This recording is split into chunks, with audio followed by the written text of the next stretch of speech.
እሺ ኢየሱስ የእግዚአብሔር ልጅ ነው ትላላችሁ? አዎ። ኢየሱስ ከእግዚአብሔር ሲወለድ ማለት በፈቃድ ነው? ላይክ አብ ፈቅዶ ነው የሚወልደው ወልድን ወይስ ተገዶ ነው የሚወልደው የሚል ጥያቄ፣ እንደዚህ የሚመስል ጥያቄ ያነሱ ነበር። አብ ወልድን የሚወልደው ፈቅዶ ነው በፈቃዱ ነው ወይስ ተገዶ? ይሄ የአርዮሳውያን ዳይሌማ ዲያሪያን ዳይሌማ ይባላል። ምንድን ነው የአርዮሳውያን የአጣብቂኝ ጥያቄ ማለት ነው። እና በሁለቱም በኩል ስትመልሱ የሆነ ስህተት ይያዝባቸዋል ማለት ነው። ለምሳሌ አብ ፈቅዶ ነው የሚወልደው ወልድን ማለት ነው። ኧረ በፈቃዱ ነው አብ የሚወልደው ወልድን በፈቃዱ ነው የምትሉ ከሆነ አሁን ናቱም እንዳለው ኦኬ ዘን ናቱ ማን ነው ሲስ አለ እንዲ ብሩስኪ ወይስ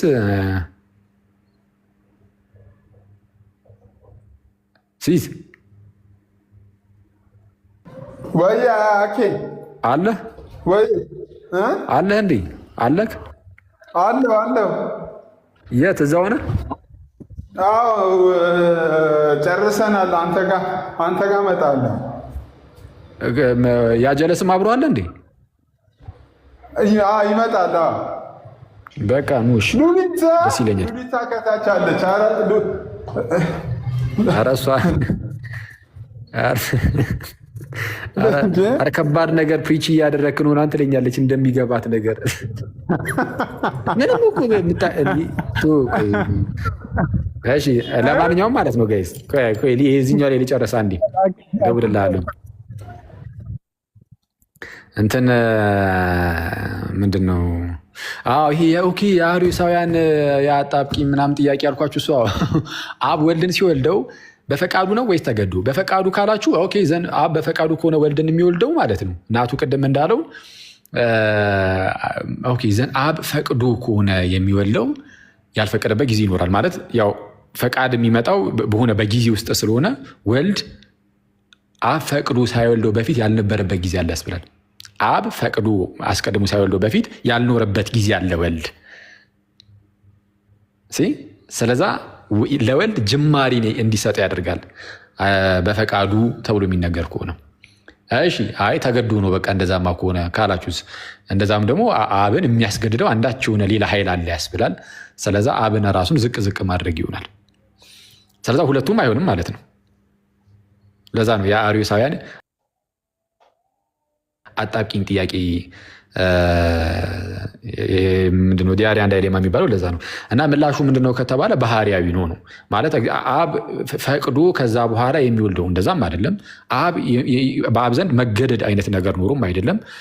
ግን ሁልጊዜም ቢሆን ቃል ከአብ ልክ ጌታ የአብ ቃሉ ሆኖ ባህሪያዊ በሆነ መልኩ ይወለዳል። ግን እዚህ ላይ ባህሪያዊ ስንል ማለት ነው የአብ ባህሪ መለኮት ብለን ማለት ነው። እና ለዛ ለመለኮት ከፋፍለን ምንድን ይሄ መስረፅን ወይም መውጣትን መወለድን የመለኮት ግብር አድርገን የምንሰጥ ግን አይደለንም።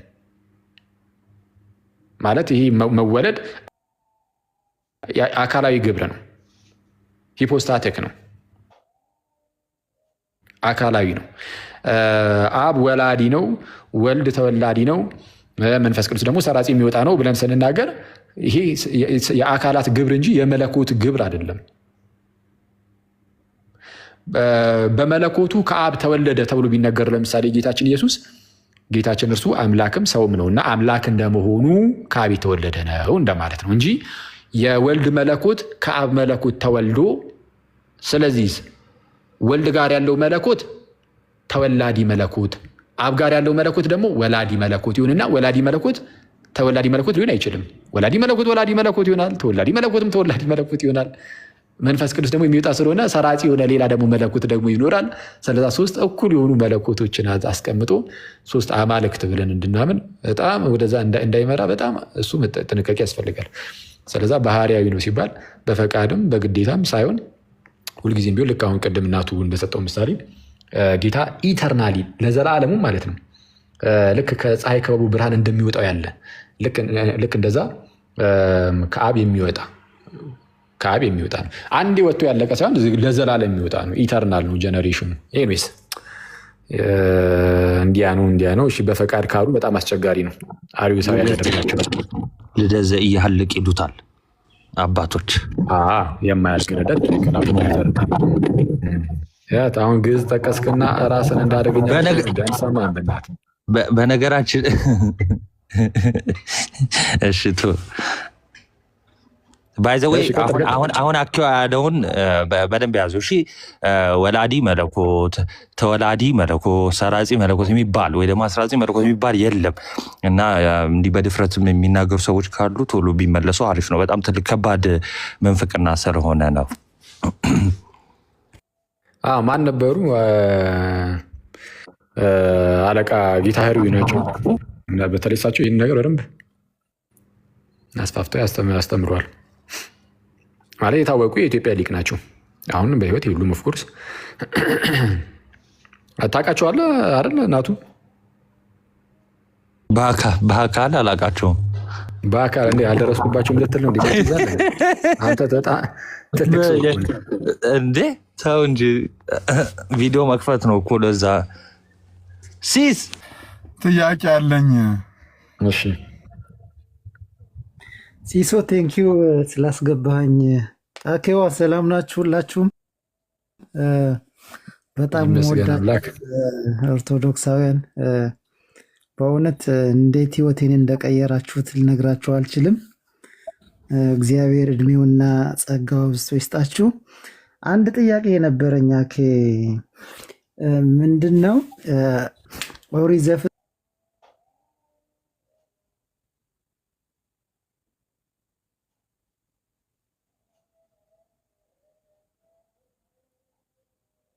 እግዚአብሔር መንፈስ ከሆነ እንዴት ነው የሰው ልጅ መልኩ የእግዚአብሔር መልክ እንዴት ሊሆን ቻለ? ወይስ ሌላ ትርጓሜ ካለውም ብታስረዳኝ ብዬ ነው። አመሰግናለሁ። የእግዚአብሔር እሺ፣ አመሰግናለሁ። መጀመሪያ ደረጃ እግዚአብሔር ሰውን ሲፈጥረው በመልኩ እንደምሳሌ አድርጎ ፈጥሮታል። ትክክል ነው። ግን ይህ መልክ የሚባለው ልክ አዚፍ እኛ ጋር እንዳለው የሆነ አይን፣ አፍንጫ፣ ጆሮ፣ እግር፣ እጅ ምናምን ነገር ኖሮት እግዚአብሔር ማለት ነው። የሆኑ ሁለት እጆች ይኖሩታል፣ ሁለት እግሮች ምናምን እንደዛ ማለት አይደለም። የሆነ አይን፣ አፍንጫ፣ ጆሮ ምናምን ነገር ኖሩት እንደዛ ማለት ሳይሆን የእግዚአብሔር መልክ በአጭሩ ከነፍስ አንጻር የሚነገር ነው። እኔ ዩናኒመስሊ በዛ በሚባል ደረጃ አባቶች ሲያስረዱ ቀጥታ ነፍስ ጋር ነው የሚወስዱት ይህንን መልኩን ማለት ነው። ከፈቃድ ጋር ከነፃ ፈቃድ ጋር ምናምን ከግዛት ጋር ምናምን ያያይዙትና እግዚአብሔር ይሄ ለእኛ የሰጠን ነገር ለእርሱ በባህሪው ኖሮት ለእኛ የሰጠን ነገሮች አሉ አይደል? ለምሳሌ እግዚአብሔር አምላክ የባህሪ ገዢ ነው እና አዳምን ገዢ አድርጎን የፈጠሩ እግዚአብሔር አምላክ ያያል፣ ይሰማል እና አዳምንም እንዲያይ እንዲሰማ አድርጎ ፈጥሮታል። የስ ትክክል። ግን በእግዚአብሔር ዘንድ ምንድነው ለአዳም የሚሰማበትን ጆሮ ሲሰጠው በእግዚአብሔር ዘንድም ልክ እንደዚህ አይነት ጆሮ አለው እንድንል አይደለም። እና ይሄ ከነፍሳችን አንጻር ከነፃ ፈቃዳችን አንጻር ምርጫ ያለን አይነት ሰዎች አድርጎ ፈጥሮናል እና ፕላስ ደግሞ እንዳልኩን በምድር ላይ ገዢዎች አድርጎናል እና ከነፍሳችን አንጻር የሚነገር ብቻ ነው መልክ የሚለው እንጂ ይሄ የአፍንጫ ጆሮ ምናምን ጉዳይ አይደለም። ከሆነም ግን እንዳልኩ ያህል ለምሳሌ የጆሮ ምንድነው አገልግሎቱ? መስማት አይደል? መስማት ነው። ስለዚህ እግዚአብሔር ይሰማል። አዎ እኛም እንሰማለን። አዎ ከዚህ አንጻር እንደዛ ተብሎ ሊነገር ይችላል። እኛ የምንሰማው ምንድነው የአካላችን ክፍል ላይ ይሄ አሁን እንግዲህ እንደምታውቀው ለብቻው ያለ አንድ የአካላችን ፓርት ሆኖ አንድ የአካላችን ክፍል ሆኖ ጆሮ የሚባል ነገር አለን እና በዛ ነው የምንሰማው። እግዚአብሔር ግን ይሰማል ሲባል በአካሉ ላይ እንደ አንዳች የሆነ ድምፆችን የሚሰማበት የሆነች ክፍል አንድ ጆሮ የሚባል የሆነ ክፍል አለው ማለት አይደለም። ኢቨን ትልቅ የሆነ ተብሎም የሚገለጽም አይደለም። ከዚህ እስከዛ ተብሎ የሚወሰን አይደለም ምናምን ተብሎ የሚነገርም አይደለም። በእግዚአብሔር ዘንድ የተከፋፈሉ እንደዚህ አይነት መስሚያ ማያ ምናምን የሚባሉ እንደዚህ አይነት ክፍሎች የሉትም። እግዚአብሔር ይሰማል፣ አለቀ። መንፈስ ነው። እኛ ስንሰማለን? አዎ እንሰማለን። እኛ በምን? በጆሮ። ስለዚህ አሁን እግዚአብሔር ጆሮ አለው፣ እግዚአብሔር አይን አለው፣ እግዚአብሔር እጅ አለው፣ እግር አለው ምናምን የሚል ነገር አሁን መጽሐፍት ላይ አታይም? ታያለህ፣ ይገኛል። በቤተክርስቲያን መጽሐፍት ላይ ብቻ ሳይሆን ኢቭን መጽሐፍ ቅዱስ ላይ የእግዚአብሔር አይኖቹ ወደ ጻድቃን ናቸው ይላል። ጆሮዎቹም ወደ ልመናቸው ወደ ጩኸታቸው ነው ይላል። ስለዚህ እግዚአብሔር አይኖች አሉት፣ ጆሮዎች አሉት። አክቹዋሊ አይንና ጆሮ ብቻ አይደለም፣ እግዚአብሔር ላባ አለውም ይላል። ማለት ላባ አለው ሳይሆን ቃል በቃል በላባዎቹ ይጋርዳል ይላል። እግዚአብሔር በላባዎቹ ይላል። ስለዚህ እግዚአብሔር ላባ አለው። ኦኬ ምን ማለት ነው? እኛ ለምሳሌ ላባ የለንም እና በመልኩ ተፈጠረን ሲባል አሁን እዚህ መጽሐፍ ቅዱስ ላይ የተለያዩ መጽሐፍት ላይ የተጠቀሱትን የተለያዩ እነዚህ እጅ እግር ምናምን የማለት ጉዳይ ከሆነ እንግዲያውስ እኛም ላባ ሊኖረን ይገባ ነበር። ግን እኛ አሁን ላባ የለንም። ስለዚህ አሁን ለእግዚአብሔር ላባ፣ እጅ፣ እግር ምናምን አይነት ነገሮች አይን ምናምን ሲነገር የሚነገረው ከምን አንጻር ነው? የእግዚአብሔር አይኖቹ ወደ ጻድቃን ናቸው ሲል ለምሳሌ እግዚአብሔር ጻድቃንን ያያል፣ ይመለከታል ለማለት ነው። እኛ የምናየው የምንመለከተው በአይናችን ስለሆነ መጽሐፉ ደግሞ የተጻፈው ለእኛ ስለሆነ እኛ በሚገባን መልኩ የእግዚአብሔር አይኖች እየተባለ ይነገራል። እግዚአብሔር ያያልና እኛ የምናየው በአይናችን ስለሆነ ከዛ አንጻር የእግዚአብሔር አይኖች ተባለ እንጂ የእግዚአብሔር አይነ ሲባል የምርም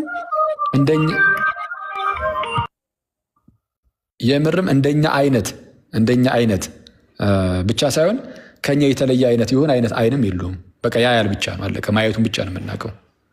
ከኛ የተለየ የሆነ አይነት አይን አለው ምናምን የሚሉ አንዳንድ ሰዎች ሊገጥሙን ይችላሉ። ግን እንደዛም አይደለም። አክቹዋሊ የተለየ የሆነ አይነት ግን አይነ ግን አለው ሳይሆን በቃ አይን አለው ሲባል ያያል ለማለት ብቻ ነው። ከግብሩ አንጻር ብቻ ነው የምንረዳው። ያያል፣ እግዚአብሔር ያያል። ጆሮዎቹም ወደ ልመናቸው ወደ ጩኸታቸው ነው ሲልም እግዚአብሔር ልክ እንደኛ አይነት ሳይሆን የሆነ እንደው አንዳች የሆነ አይነት ጆሮ አለው። እንደኛ አይነት ባይሆንም ግን የሆነ ጆሮዎች ግን አሉት። አንድ ሁለት ጆሮዎች አሉት ምናምን ማለት አይደለም። በቃ ይሰማል። ከግብሩ አንጻር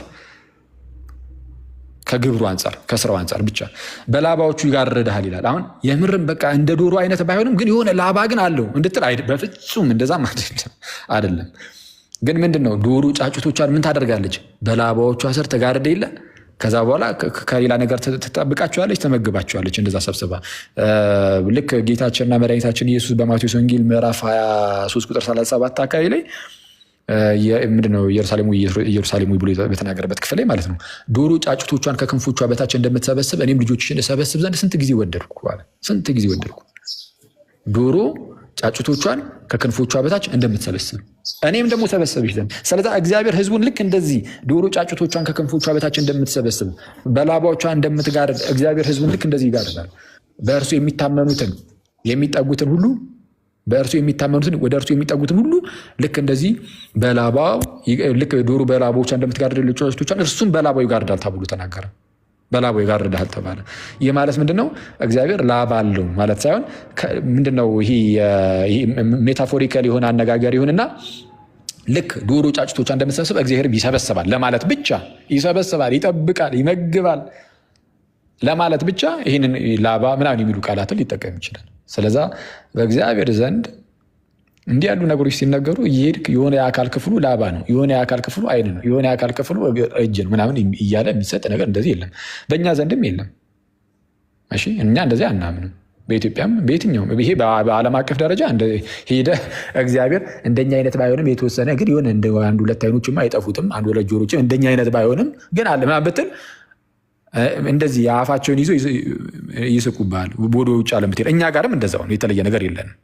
አንዳንዴ እንደው የተወሰነ አለመግባባት የሚመስል ነገር አንዳንዴ ሲፈጠር ይታየናል። ግን እንደው ብዙም ባልተማሩት ሰዎች ዘንድ ግን በቃ በእኛ ዘንድ እንደዛ ነው። ብዙ ጊዜ ለምሳሌ አንዳንድ ሰዎች ይኸው አባዩር ዘጋስጫ እኮ እንደዚህ ብሏል፣ እንትን እኮ ሃይማኖት አበው ላይ እኮ እንደዚህ የሚል ነገር አለ ምናምን ይላሉ። ግን አባዩር ዘጋስጫ ለምሳሌ በታሪክ ውስጥ አንድ የምናውቀው ነገር አለ። አንድ የተናገረው ነገር በገድሉ ላይ እንደተነገረን የአባዩርጊስ ገድል ላይ እንደተጻፈው በአንድ ወቅት ላይ አንድ አይሁዳዊ መጥቶ ይጠይቀዋል። እንደ የእግዚአብሔር ፊቱ የቱ ጋር ነው? ጀርባው የቱ ጋር ነው? ምን አይነት ነገር ብሎ ይጠይቀዋል። ፊቱ ወዴት ነው? ጀርባው ወዴት ነው ብሎ ጠየቀው። አሁን አባዩር ዘጋስጫ በሌላ መጽሐፉ ላይ ለእግዚአብሔር ደረት አለው፣ ፊት አለው፣ እንደዚህ ያለው ምናምን እያለ ተናግሯል። ባይዘዌ ግን ልክ መጽሐፍ ቅዱስ ላይ እንዳልኳችሁ በቃ ከሆነ ከግብራት አንጻር ብቻ ልንመለከታቸው በምንችለው መልኩ ነው። አይን አለው፣ ጆሮ አለው፣ ምናምን በቃ እጅ አለው፣ ይህን ሁሉ ነገር ይዘረዝራል። ግን ይህን ነገር ግን በሌላ ቦታ ግን ተብራርቶ እናገኘዋለን። ገድሉ ላይ ለምሳሌ በመልኩ ተብራርቷል። ፊቱ የት ነው ጀርባው የት ነው ተብሎ ሲጠየቅ ወዲያውኑ አባዩሪስ አንድ ምላሽን መለሰ። አይ ለእግዚአብሔር ለእርሱ ለመለኮት እንዴ ፊት፣ ጀርባ፣ ደረት እንደዚህ አይነት ነገሮች ለእርሱ ኧረ የለውም ብሎ ተናገር። በግልጽ የለውም። በጣም የሚያስደንቀው ግን የአባዩርጊስ ምላሽ ብቻ አይደለም። በሰዓቱ የነበረው ጳጳስም ለዚህ ምላሹ ተነስቶ እንደ ሳሙ ይናገራል። አባ ዩሊስም ማለት ነው። ይህንን ምላሹን የሰማ ጳጳስ ተነስቶ ሳሙ ይላል ገድሉ። ስለዚህ በቃ እምነታችን ግልጽ ነው። የኛ እምነታችን ገብቶኛል። ወየው ባይዘው ረስቻለሁ እኔ አንተን ረስቼ ማለት ነው። ዲቫይን ሲምፕሊሲቲን እያሰብኩኝ በቃ ስለሱ ነው ሞሮ አምሪሊ ሶሪ ብራዘሪ እሺ ቀጥል።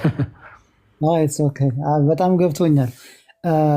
ሌላኛው ደግሞ በስነ ፍጥረት ለምሳሌ እግዚአብሔር ሲፈጥር ስነ ፍጥረታቱ ይሁን በቃል ነው አደለ? እንዲሆን ሆነ ምናምን ነው የሚለውና የሰው ልጅ የተፈጠረበት ግን ለየት ባለ ነው በእጁ የሚል ነገር አለና እሱም ሜታፎሪክ ነው የሚሆነው ማለት ነው ወይስ ከሌሎቹ ስነ ፍጥረታት የሰው ልጅ የተፈጠረበት መንገድ የተለየ የሚያደርገው ምንድን ነው?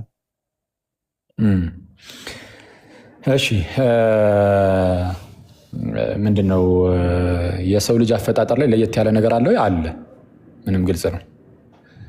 አፈጣጠሩ ላይ እንዴት ነው ለየት ያለ ነገር ያለው? ይህን አፈጣጠሩን በነገራችን ላይ እነ ጎርጎርዮስ ዘኑሲስም አይ ቲንክ ኦን ክሪኤሽን በተሰኘ ጽሁፉ ላይም እንዳስቀመጠው አክቹዋሊ ሌሎችም ባለሳሳት ቅዱስ ዮሐንስ አፈወርቅም ዘፍጥረትን በተረጎመበት ድርሳኑ ላይም እንደሚያስቀምጠው የሰውን ትልቅ ክብር የሚያሳይ ነው። እና ይህ ክብር ምንድን ነው? ፍጥረታትን እግዚአብሔር ሲፈጥር ማለት ነው። ሌሎችን ፍጥረታት ካስተዋላችሁ ለምሳሌ እግዚአብሔር መጀመሪያ ሰማይና ምድርን ፈጠረ ካለ በኋላ ማለት በቃ እግዚአብሔር በመጀመሪያ ሰማይና ምድርን ፈጠረ ይላል። ከዛ ቀጠል አድርጎ ብርሃን ይሁን አለ፣ ሆነ።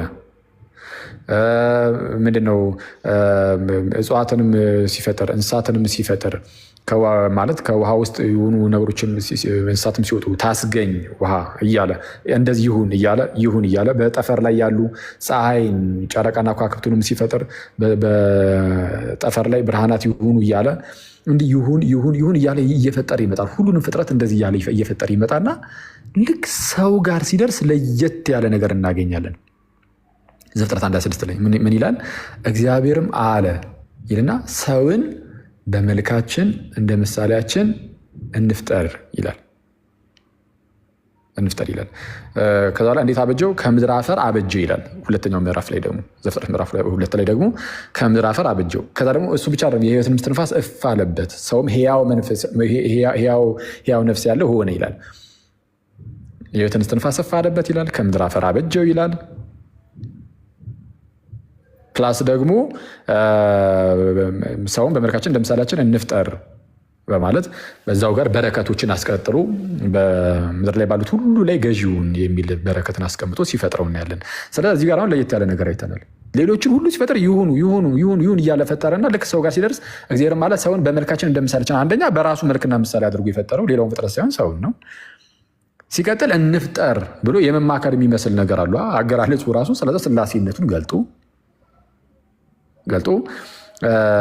ሲፈጥር እናያለን። እና አፈጣጠሩ ደግሞ የእግዚአብሔርን ዳይሬክት የሆነ ቀጥታ የሆነ ማለት ሌሎችንም ቢሆን ራሱ እግዚአብሔር ነው ይሁን እያለ የፈጠረው እርግጥ ነው። ግን ሰው ላይ ሲደርስ ግን እግዚአብሔር ሰውን ማለት ነው ልክ አሁን እንስሳትን ሄዶ አበጀ አልተባለም፣ ይሁን እያለ ነው። ሰውን ግን አበጀ አለ። እንዴት እንደሆነ እያንዳንዱን ምስጢር ልናውቀው አንችልም። በምን መልኩ እንዴት እንትን እንዳለን ማለት ነው። ይሄ በእጅ ምናምን ያልከው እሱ ምንም ይሄ ፊዚካል እጅ ይጠይቃል። አሁን አንተ እንዳሰብከው አይነት አስተሳሰብ ከሆነ ፊዚካል ይሄ ጭራሽ እንደውም ይሄ መንፈሳዊ የሆነ አይነት እጆች ምናምን ብቻ ሳይሆን ጭራሽ የሚዳሰስ እጅ ራሱ ሊያስፈልገው ነው። አፈርን አንስቶ እንትን ለማለት ከአፈር እንትን የሚለው ያው ፊዚካል የሆነ እጅ ስለሆነ ማለት ነው። ስለዚህ እንደዛ ሊሆን አይችልም። ግን ከምድር አፈር አበጀው ሲባል ልክ አንተ ለምሳሌ በሰው ቅርጽ አድርገህ በጭቃ ልስራ ብትል እጅህን ትጠቀማለህ። አሁን እጅ የሚል ቃል አክቹዋሊ የለውም፣ ግን አበጀው ነው የሚለው። ኤኒዌይስ ነው መሰለኝ አይ ቲንክ እጅ የሚል ቃል ቢጠቀምም ግን ችግር የለውም። ምንን ለማመልከት ብቻ ነው ልንጠቀም የምንችለው? ልክ አንተ ከምድር አፈር አንስተህ ወይም ምንድን ነው ኤኒዌይስ ብቻ ግን የሆነ ቅርጽን እንደምትሰራ ሁሉ እግዚአብሔር ደግሞ ሰውን ከምድር አፈር አበጅቶታልና ግን እንደዚህ አይነት ስጋዊ የሆነ ፊዚካል የሆነ እጅ እንደሌለው እናውቃለን። ግን አበጅቶታልና ሰው ግን ደግሞ የሚያበጀው እንደዚህ አይነት ነገሮችን በእጅ ነውና ሰዎች ይህን ነገር የሚያበጁት ለእግዚአብሔር እጅ ተብሎ ቢቀጸል እንኳን ምንም ችግር የለውም። ግን ያበጀው ግን እንደዚህ አይነት እጅ ኖሮት አይደለም። ታዲያ እንዴት አድርጎት ይሆን አናውቅም። እያንዳንዱ ነገር ማወቅ አይጠበቅብንም። ለእኛ የተገለጠውን ነገር መያዝ በቂያችን ነው። የተገለጠው ነገር ምንድን ነው? አዎ እግዚአብሔር ሰውን ከምድር አፈር አበጅቶታል። የሕይወትን እስትንፋስ እፍ ብሎበታል። ኢቨን የህይወትን እስትንፋስ እፍ ሲልበት ራሱ እንዴት እፍ እንዳለበት የሚያውቅ ሰው አለ? በምን መልኩ እንደሆነ ምናምን እያንዳንዱ ዲቴይሉ እንደዚህ ነገሮችን ማወቅ አይጠበቅብንም።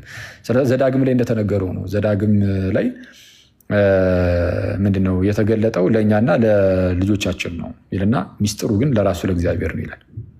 የተገለጠው ለእኛና ለትውልዱም ነው፣ ምስጢሩ ግን ለእግዚአብሔር ነው ይላል። ስለዚህ የተገለጠውን ነገር እንደዚህ እናውቃለን። ስለዚህ አንድ የምናውቀው ነገር ሰው ላይ የተለየ አፈጣጠር እንዳለ ያው እናምናለን። ግልጽ ነው፣ እውነት ነው።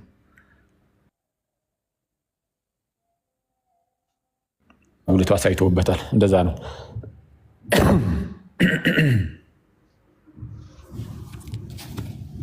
አመሰግናለሁ አኬዋ፣ ቃለ ሕይወት ያሰማልን። በጣም ግልጽ ነው የሆነ ቴንኪው። አሜን አሜን። እሺ ቴንኪው ሲዝ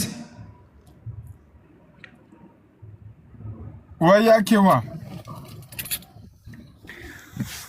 እና በቃ ባከረ ወጥቼ የምመጡ ከሆነማ አንተ ልበላሉ ውጣና ትንሽ ደግሞ እመጣለሁ። እኔ በእውነት እመጣለሁ። አኩስ ልውጣ አልኩህ። ኧረ እኔ ከቤት አይደለም ከዚህ ነው። ያማን ትንሽ ሳረስታር አላርግ። ሰላም አኪያችን እንዴት ነህ? ይመስገን አምላክ። አላህ ወይ የዝናት ምንድን ነው እና ኬኩ ጠፍተው በእናት ቲክቶክ ላይ በጣም እየተሰቃየን ነው እና በየቀኑ አትጥፉብን። እኛ የተበላሹት ነገሮች ስቶሪ የሆኑ በጣም ከብደውናል ትላለህ። መጥፋታችሁ አደጋ ፈጥሯል። ከቲክቶክ መጥፋታችሁ አደጋ ፈጥሯል። ምንም እኮ በየቀኑ ከባድ ነገር እየተጣለብን ነው እና እናንተን ለመጥራት ይመስለኛል ነገሮችን እያበላሹ የሚጋብዟችሁ። እስቲ በቃ አሁንማ እስቲ ብቅ ብቅ እንላለን። እንትን ባይሆን ማን ነው ካሉራው ነው የሚባለው ወንድም ሲስ ኦርቶዶክሶች አንድ ጊዜ ርዕስ ሰጥተውን እነሱ ተኝተዋል፣ ይኸው እኛ እየተባላ እነሱ በቃ ኬማ ይኸው ገብቶ አያውቅም። አንዴ ስራ ሰጥቶናል እያሰቃየን ነው እያለ ነው። በጣም የሚያዝናና ቃል ነው። እንዴ እኛ እኮ አሁን ቢበረቱ እኮ እንመለስ ነበር። እኛም እኮ አሁን ፕሮቴስታንት ላይ መመለስ። ሲስ ደግሞ ምን ይላል መሰለ እኮ ሲስ በጣም ያስቸገረው፣ ኧረ ሪከርዶች አሉ ባካችሁ ባካችሁ እያለ ለቅሶ ብታይ በየቀኑ ትላላ። ሲስ ራሱ እየተሰቃየ ነው በእናንተ መጥፋት። ኧረ ጉዳችን ነው ሪከርደሮች አሉ እያለ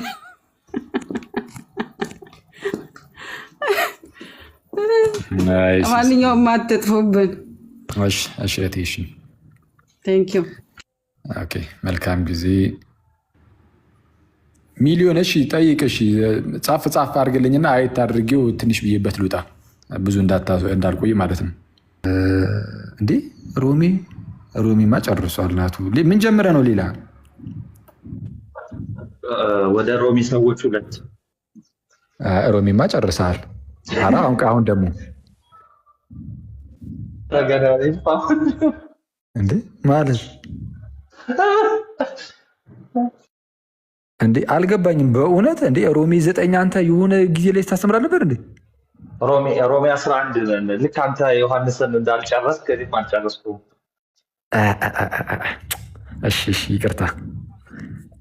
አይ ተበላ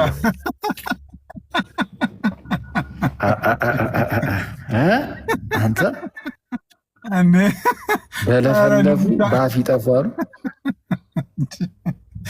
አንተ እንዳልጨረስከው አለ አይናቱ። ዮሐንስ ወንጌልን ምዕራፍ 2 ላይ አንጠልጥለህ እንዳስቀረው ይለኛል እንዴ? ደግሞ በምዕራፍ ራሱ በልጠዋለሁ።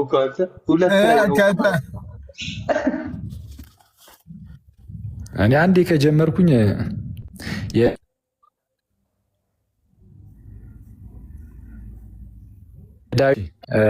የዳዊትን መዝሙር ማን የጻፈው?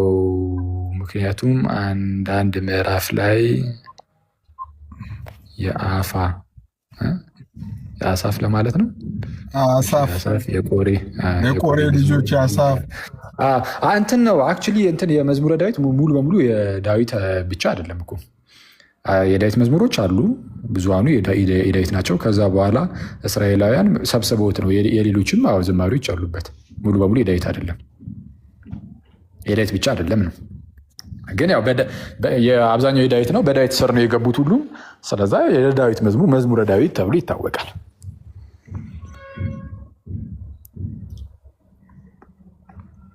እሺ ወይኔ እኔ እኮ መጽሐፍ ከምን ደረሰ መባል ራሱ ያለው ስቃይ ህመሙን ብታውቁት እኮ ጋይስ ሲዝ እንትን ብለናል እኮ ትናንት እኮ ቃል ገብተን እኮ ተናገርን። በዚህ ዓመት መጨረሻ ላይ እጃችሁ ይገባል ብለን እኮ ተነግሯል እኮ ጋይስ። መጽሐፉ በዚህ ዓመት መጨረሻ ላይ ይገባል። ማተሚያ ቤት ነው የሚገባው፣ እጃችን ነው የሚገባው። እጃቸው በዚህ ዓመት መጨረሻ ወይም አዲሱ ዓመት ላይ ማለት ነው፣ መስከረም ላይ የዓመቱ መጨረሻ ላይ ወይም የአዲስ ዓመት መግቢያ ላይ እጃቸው ይገባል። እንግዲህ በጌታ ፈቃድ ማለት ነው። በጣም ደስ ይላል አኬ በእውነት እንግዲህ እንደዛ ነው የተባለው። እዚህ ጋር ነፍስ የተጨነቀች እኮ አንተ መጽሐፍ ግን ማለት ነው። መጽሐፍ ግን አንቺ ኮሜንት ላይ ወላሂ በል እስኪ ይላል ገዝት ላይ ሆኖ ከታች የምሬ ነው። የምር በእውነት ይሄ የምሬ ነው። እንትን ግን መጽሐፍ ግን ቀላል አይደለም ማለት ቀለል አድርገን ምናምን የሆነች ነገር ጫር አድርገን ማውጣት እንደሱ ቀላል ሊሆን ይችላል። ዝም ብዬ በወር 2 መጽሐፍ ልጽፍ ይችላለሁ። ግን የሆነ ለሰዎች ምናምን የሚጠቅም ምናምን አድርገህ ልጻፍ ካልክ ኢቴክስ ታይም በቃ። እኔ አሁን ይህ መጽሐፍ በእርግጥ የራሴ ስንፍና ስላለበት ምናምን እንደውም ትናንት አጋጣሚ ከሂናና ከሰሊና ጋር እያወራን አንተ ጋር የደወልንልህ ሰዓት የለም እንደውም ያን እያወራን አጋጣሚ ይህ ነገር ተነስቶ ምን ያህል ጊዜ እንደፈጀ እያየን እና ቴሌግራም ላይ የሆነ ወቅት ላይ ከዚሁ ከመጽሐፉ ጋር በተያዘ እየጻፍኩ ካለሁት ውስጥ ምናምን ነገር ያገኙት ምናምን ብዬ ሼር ያደረኩት ነበር እና ያደረኩት እሱን መቼ ነው ኢማጂን አሁን እሱን ከጀመርኩ በኋላ ነው። እሱን ራሱ 2022 ላይ ነው 2022 ላይ 2022 ሚኒንግ አሁን 2026 እና 4 ዓመት ማለት ነው። ከሱ ጀምረ ራሱ ቁጥረው 4 ዓመት አካባቢ ነው። ግን ያው መሀል ላይ እኔ እየተሳነፍኩኝ ስትሆ ነበረ እዚህ ቲክቶክ ላይ ከነዚህ ሰዎች ጋር ስዳረቅ ያው የተወሰነ ተወትወትም እያደረኩት ነገር ነበር መሀል ላይ። ግን እስቲል ግን አድካሚ ነው፣ በጣም አድካሚ ስማ ያሰለቻል ራሱ። እንደው ጌታ ይቅር ይበልኝና የማይባል ከሆነ በጣም ከባድ ነው። ያው ይሄ የመጀመሪያችን ስለሆነ ነው። ቀጣይ ግን እንትን ማድረጋችን አይቀርም ይሆናል። ኦን ዘ አፖስቶሊክ አንሰር ቻፕተር 2 ልንል ነው ትላለች ኑሊታ። ምንድን ነው ደግሞ ኦን ዘ አፖስቶሊክ አንሰርስ ቻፕተር 2 ምንድን ነው? ምን ማለት ነው? ምኑንም ስለማታውቀው የምታወራው ሁሉ ራሱ የተወዛገበና ግራ የተጋባ የተሳከረ ነው። የተመሳቀለ ነገር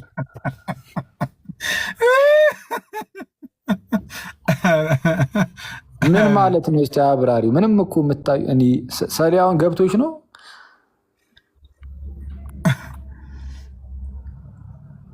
አንተሽ እንዴት ነህ? ደህና ነህ?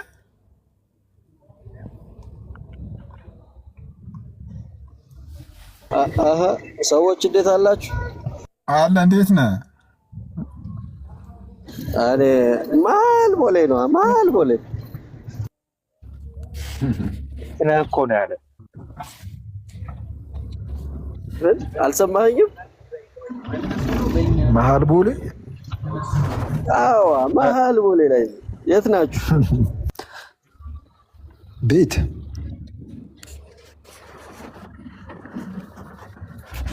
እንዴት ነው ሄዳችሁበት እንደ ሰውየው ላይ? ማነው ሰውየው? ወንድማችን ዜድ ነው፣ አፖስትል ዜድ። አዎ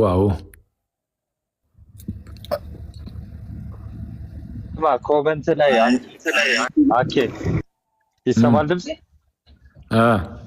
የአኬን መጽሐፍ ጌታ ከወሰደን በኋላ እየተባለ ነው። እኔ ባይሆን እኔ የሆነ ሰዓት ላይ ያስፈራኝ የጀመረው አሁን ይሄ ጌታ ሲመጣ ምናምን ያልኩን ከመጽሐፌ ጋር ሳገናኘው ማለት ነው። የምርም እንደዛ ቢፈጠር ብዬ አስቤው ስስቅ ነበር የሆነ ቀን ማለት ዛሬ ወጣ ነገ ወጣ እያልኩኝ ማለት ነው። ጌታ ድንገት ቢመጣ እኔ ዝቅ አላባራም። ጌታ ራሱ ምንድን ነው የሚለኝ ነው። እኔ እሺ ጸሐፊው ቢለኝ አስቡ። በእውነት እንዲህ ኧረ አይመጣውም። እኔ እንደዛ ቢፈጠር እኔ እንደ ሀሳብ አሁን ካወራው ሀሳብ ጋር የመጽሐፉ ከቨር ላይ ማለት ነው የጴጥሮስን መልእክት የጌታ ትዕግስት የሚለው ብታስቀምጠው አሪፍ ነው ማለት የፊተኞች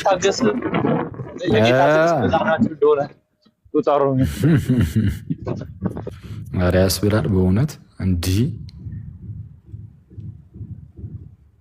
አኬ እንዴት ናችሁ? ደህና አደራችሁ? እንዴት አለ? ሰላም ነው ወይ?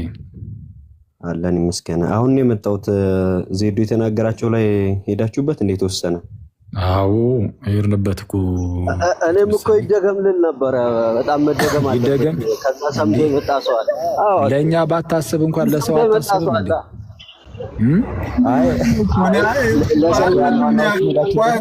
እኔ ምንም አልሰማሁም፣ ግን ምንድን ነው ያለው ዜድ?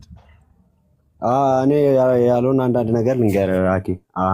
አንድ ሶስት ነገሮች።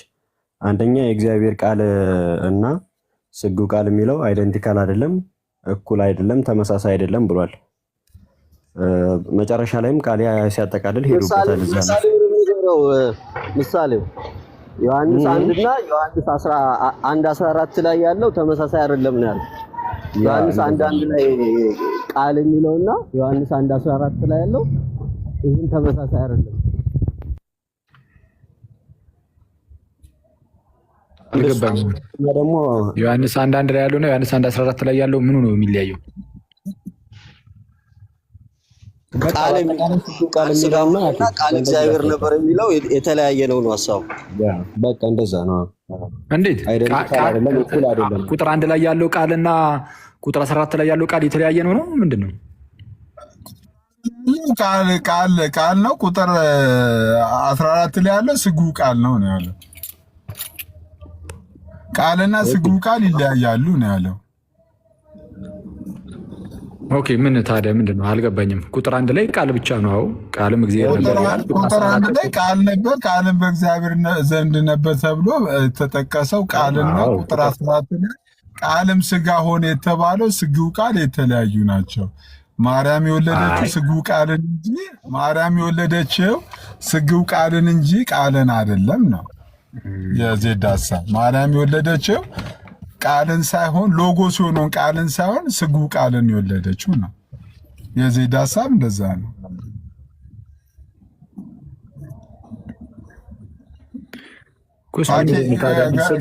ታዲያ ምን ስጋ ያልሆነ ቃልን ብቻ ወልዳለች ተብሏል? እንዴ ታዲያ ስግው ቃል ያልሆነ ቃል ብቻ አልገባህም መሰለኝ። ቃልን ያልወለደችም እኮ ነው የሚለው። ቃልን በስጋ አልወለደችም ነው ቃልን አይደለም ይመስለኛል። ቱሳን የሚለው ኮንሰፕት መሰለኝ የተወለደው ሰው ነው። ሰውም ስግው ቃል ይባላል። ቃል ደግሞ ለብቻ ማለት ነው። እስቲ አብራራው ዘካርያስ። ላኪ የእግዚአብሔር ቃል የሚለውና ስግው ቃል የሚለው ራሱ እኩል አይደለም፣ አይደንቲካል አይደለም ሁለቱ። ይሄ እንዴት ነው? የእግዚአብሔር ቃል የሚለው ይበልጣል፣ የስግው ቃል የሚለው ያንሳል አይነትና ሀሳብ ይመስለኛል። እንግዲህ እኩል አይደለም፣ ተመሳሳይ አይደለም ነበር ሲል የነበረው። ሁለተኛ ነገር ደግሞ የእግዚአብሔር ልጅ አይደለም የወለደችው የሚልም ነገር ሲናገር ነበር። የእግዚአብሔርን ልጅ ወለደች ማለት አንችልም የሚልም ነገር ተናግሯል። ሶስተኛ ነገር ደግሞ ከተወለደ በኋላ ቃል አይባልምም የሚል ነገር ተናግሮ ነበር። እሱን አሁን ይህንን እነዚህኞቹን ቅድም አድሬስ አድርገናቸዋል። ግን ምንም በቃ በዮሐንስ ወንጌል ምዕራፍ 1 ቁጥር 1 ላይ ቃልም እግዚአብሔር ነበረ የሚለው ላይ በቃ የተነገረለት መቼስ ፐርሰን ነው አይደል? እዛ ጋር አካል እኮ ነው፣ አካላዊ አይደለም የሚሉ ከሆነ እንደ ሙስሊሞች እሱን ያው ግልጽ ማድረግ ነው። አይ አካላዊ ነው እዛ ጋር የተነገረው ከተባለ ግን ከመቤታችን ሲወለድ ወይም ደግሞ ቃል ስጋ ሲሆን የተለየ ቁጥር 1 ላይ ከተነገረለት አካል ሌላ አካል ሆኗል አልሆነም? ምንም አይነት አካልም አልጨመርም። የስጋ ቃልን ኢቭን የስጋ አካልን እንኳን አልጨመርም። በነገራችን ላይ ታውቃላችሁ፣ አካል ስንል እያልኩኝ ያለሁት ይሄ ስጋ የምንለው አይነት እኛ በእኛ ሀገር የተለመደው አይነት ስጋ ማለት ሳይሆን ፐርሰን ማለታችን ነው። እና እኔ ባይ ማለት ነው። እኔ የሚል ህይወት ያለው ህያው የሆነ የሚያውቅ ምናምን ማለት ነው። የሚያገናዝብ እንዲህ ያለ አካል አለው የእግዚአብሔር ቃል ማለት ነው። እና ያ ቃል መጥቶ ስጋን የራሱ አደረገ። ያ ቃል ስጋን የራሱ ሲያደርግ የስጋን ባህሪ ከስጋ ጋር አብሮ ባህሪ ነው የተዋሃደው እንጂ አካልን አላመጣም። ሌላ አካልን ይሄ ሌላ እኔ ባይ የሆነ አንድ የሆነ ስጋ ተገኝቶ ምናምን እንደዛ ከሆነ ሁለት እኔ ባዮች መጥተው ጆይን ያደረጉ ነው የሚመስለው እና እሱ ንስጥሮሳዊነት ነው። ለማንኛውም ግን ቁም ነገሩ ምንድን ነው? ቁጥር 1 ላይ ያለው ራሱ ያው ፐርሰን፣ ቁጥር 14 ላይም ራሱ ፐርሰን፣ ሌላ ፐርሰን የለም፣ ሌላ አካል የለም። ሌላ አካል ካለ ያሳየን። ይህን የሰውነት አካል ራሱ ካለ ማለት ነው። ተጨማሪ ሌላ የሰውነት አካል ስጋው አካል የለውም። እኔ ባይ ምንድነው? ስጋው እኔ ባይ አይደለም እያልን አይደለም። ወይት አንድ ጊዜ ይህንን በደንብ ላስረዳችሁ ፕሊስ። አንድ ጊዜ ቆይ። አሁን ለዚህ ነገር አዲስ የሆነ ሰው ሊኖር ስለሚችል ነገሮችን ዝም ብለን ጣል እያደረግን ስንሄድ እንዳናወዛግብ ቀለል አድርጌ በዚህ መልኩ ላስረዳው። ቃል በሉ ጋይስ መቶ ስጋ ሆነ አይደል? ልክ ቃል መቶ ስጋ ሲሆን ለምሳሌ እናንተ አካል አላችሁ እና ያ አካላችሁ ግዴታ አካል ሲባል ስጋ መሆን አይጠበቅበትም። ለምሳሌ እዚህ ጋር ሲስን እንውሰደውና ሲስ አካል አለው። አካል ስንል አንደኛ ስጋ እንደማለት ሊሆን ይችላል። አዎ እሱ እንዳለ ሆኖ ግን ለምሳሌ ነፍሱ ብትወጣ ሲስ አያደርግበትና ቢሞትና ነፍሱ ብትወጣ ስቲል ስጋ አለው እኮ ሲስ፣ አካል ግን አይኖረውም። ማለት አካሉ ከስጋው ጋር አይኖርም፣ ከነፍሱ ጋር ነው የሚቀጥለው። አካል አይኖረውም፣ ምክንያቱም ኦልሬዲ በድን ነው። እኔ ባይ አይደለም፣ ያ ስጋ እኔ ባይ አይደለም፣ እኔ ባይ አይደለም። ጭራሽ ያ ሆኖም አይቀጥልም። ስለዚህ አሁን እናንተ እኔ ባይ ናችሁ ምናምን እና ይሄ እሱ ፐርሰን አካል ተብሎ ይጠራል። እሱ ራሱ እኔ ባይነት የምታውቁ ናችሁ፣ ምንድነው የምታገናዝቡ ምናምን ልክ እንደዚህ አይነት ናችሁ ኤርሜስ ባጭሩ። እና አካል አላችሁ።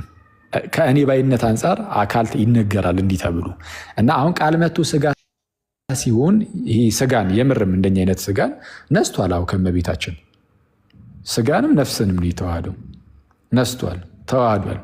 ነፍስ ያለችውን ስጋ ጌታችን ተዋህዷል። ግን ያ ስጋ ልክ አሁን ላይ እኔና እናንተ እኔ ብሎ የሚናገር ስጋ እንዳለን ልክ እንደዛ አስቀድሞ በመቤታችን እኔ ብሎ የሚናገር አይነት ስጋ ኖሮ እሱን የነሳው ግን አይደለም። እንደዛ ከሆነ ያ ስጋ ሳይዋሃድ በፊት አስቀድሞ የነበረበት ትንትዬም ብትሆን ሰከንድ አለች ያስብላል። ግን እንደዛ አይደለም። እኔ የሚል ስጋ ኖሮ ሳይሆን ቀጥታ በመለኮታዊ አሰራር በመንፈስ ቅዱስ አሰራር ቃል ይመጣና ከእመቤታችን ልክ ከስጋዋ ጋር ማነው ከሚጸነሰው ጋር ማለት ሲዋሃድ የተዋሃደው ስጋ ነስቶ ሲዋሃድ የተዋሃደው ከጽንሰቷ ከራሷ ጀምሮ ገና ከመጀመሪያ ሞመንት ጀምሮ ከመጀመሪያ ጊዜ ጀምሮ ስለሆነ አስቀድሞ እኔ ባይ ስጋ አልነበረም። በእመቤታችን ማህፀን ውስጥ እኔ የሚል ቃል ባያወጣ ራሱ ከሌላዎቹ ሰዎች ተለይቶ የሚታወቅ የሆነ አንድ ጽንስ ኖሮ ከዛን እሱን መጥቶ የነሳው አይደለም። ገና ከመጀመሪያው ጀምሮ ስለሆነ የነሳው ለብቻው እኔ ብሎ የሚናገር ስጋ የለም። በቃ ነፍስ ያለችውን ስጋ ጌታችን ለራሱ አደረገ። ፍሮም ደ ቬሪ ሞመንት ኦፍ ኮንሰፕሽን ከዚህ ከጽንሰቷ ጀምሮ ጌታ ስጋና ነፍስን ተዋሃደ እንዳትረሱ። ስለዚህ ሲዋሃድ የሆነ አስቀድሞ እኔ ባይ የሆነ ስጋ ቆይቶ ኖሮ ምናምን አይደለም። ቀጥታ ነው የነሳው። ሲነሳው ያ ስጋና ነፍስ ግን እኔ ባይ ነው። ስቲል እኔ ባይ የሆነው በየት ነው ከተባለ ኦልሬዲ ስለተዋሃደው ሲዋሃደው የተዋሃደው ማን ነው? ቃል አይደል? ቃል ደግሞ አስቀድሞ እኔ ባይ ነው አይደለም? ቃል አስቀድሞ እኔ ባይ ነው አይደለም? ቃል ነው ያልኳቸው፣ እኔ ባይ ነው። ስለዛ በዛ በቃል አካል ውስጥ በቃል እኔ ባይነት ውስጥ አካላዊ ይሆናል እሱም። ስለዛ በክርስቶስ ውስጥ ሁለት እኔ ባዮች የሉም። እኔ እየተባባሉ የሚኖሩ አይደሉም። አንድ እኔ ባይ ነው ያለው። እሱም ከዘላለሙም የነበረው የቃል የመለኮት አካል ነው ያለው። አሁን አካል ስል ስለ ስጋ ምናምን አይደለም፣ እኔ ባይነትን ነው እያልኳቸው ያሉት። አንዱ ከአንዱ የሚለይበት አካል ማለት ነው። እና የስጋውን ሳይሆን አስቀድሜ እንደነገርኳችሁ እና ስጋን ልክ የራሱ ሲያደርግ ነፍስ የተዋሃደችውን ስጋ የራሱ ሲያደርግ ነፍስ የተዋሃደው ስጋ አስቀድሞ በነበረው በቃል አካል ላይ ነው እኔ የሚለው። እሺ ስለዚህ አሁን ይህንን ያዝ አድርጉና ዮሐንስ ወንጌል ምዕራፍ 1 ቁጥር 1 ላይ በመጀመሪያ ቃል ነበረ፣ ቃልም በእግዚአብሔር ዘንድ ነበረ፣ ቃልም እግዚአብሔር ነበረ ሲል ቃል እግዚአብሔር ነበረ ይላል።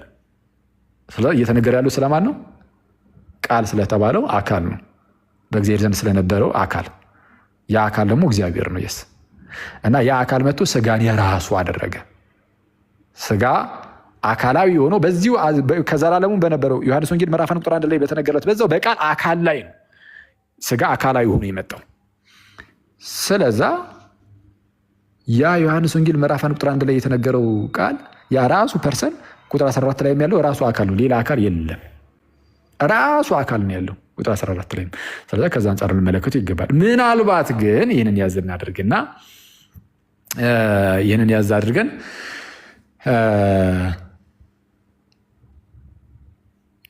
እሺ ይህንን ያዝ አድርገን ኢንኬዝ በዚህ መልኩ ደግሞ ተናግረውት ከሆነ አስቀድሞ ዋይ ያው ልዩነት አለው ብዬ ስናገር ብሎ አንድ ሰው ግን እንደዚህ በዚህ መልኩ ከተናገረ አስቀድሞ ቃል ብቻ ነበር ዮሐንስ ወንጌል ምዕራፍ 1 ቁጥር 1 ላይ ቁጥር 14 ላይ ግን ስጋን ከመያዙ አንጻር ስጋን የራሱ አድርጓልና አዲስ ነገር አለ፣ ይኸው የስጋ ከቃል ጋር መዋሃድ ብሎ እየተናገረ እንደው እሱን ለማስረዳት ነው ካለ ግን አንከራከሩም። አለቀ። በሚያከራክር ጉዳይ ላይ እንከራከራለን፣ በማያከራክር ጉዳይ ላይ አንከራከርም።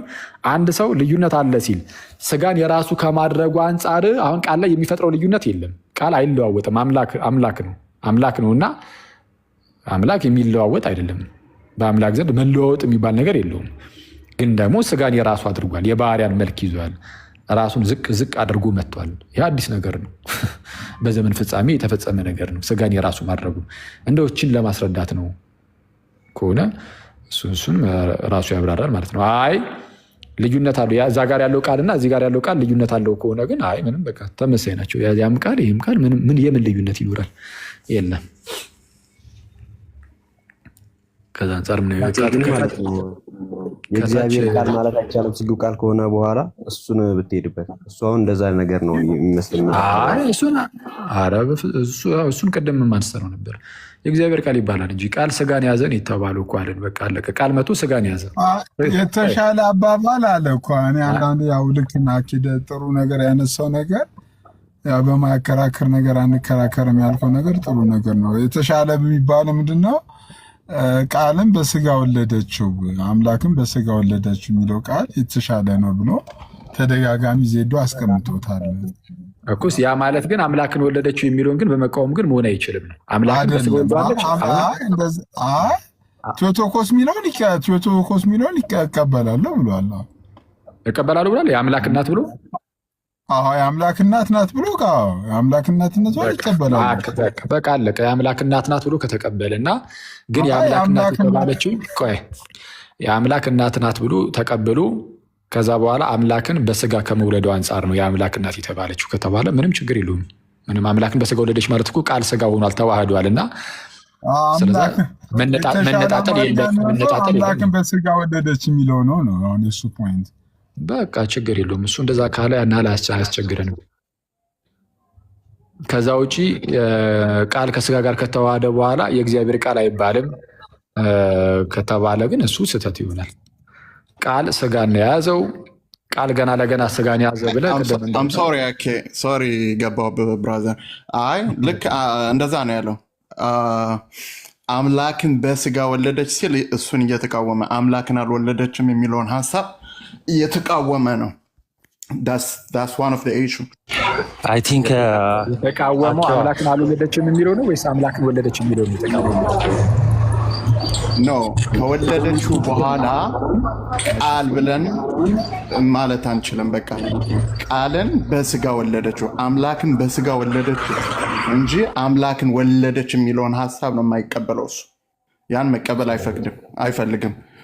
just for that reason አምላክን በስጋ ወለደች። በስጋ የሚለው መጠበቂያ ነው፣ ማስጠበቂያ ነው፣ መጠበቂያ ምናምን ነገር እያለ ሲል ነበረ። ማስጠበቂያ ነው ምናምን እያለ ሲል ነበረ። አምላክ ወለደ። መጠበቂያውን በዛ እኮ ዘመንዬ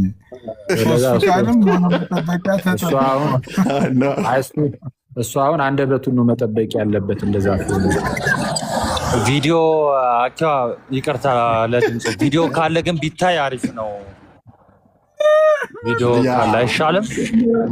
ኤፍሬምም መጠበቂያውን አምላክን ወለደች ብዬ አላምንም ብለው እሱ አምላክን ወለደች ብዬ ያን አምላክን ወለደች ብዬ አልልም። ወይም ደግሞ ቃል የእግዚአብሔርን ቃል ወልዳለች ብዬ አልልም። በስጋ ነው ስጋ ላይክ አሁን እሱ ሳብጀክት ማድረግ የፈለገው ስለ እመቤታችን ሲያወራ ስጋው የሆነ ማንነቱን ነው በቃ ለእሷ ሳብጀክቲቭ አድርጎ ሊያወራ እየፈለገ ያለው እና ይሄ መለኮታዊ የሆነ ነገር ከእመቤታችን ተወልዳል የሚለውን አይ ቲንክ ለመቀበል በጣም ነው የተቸገረው።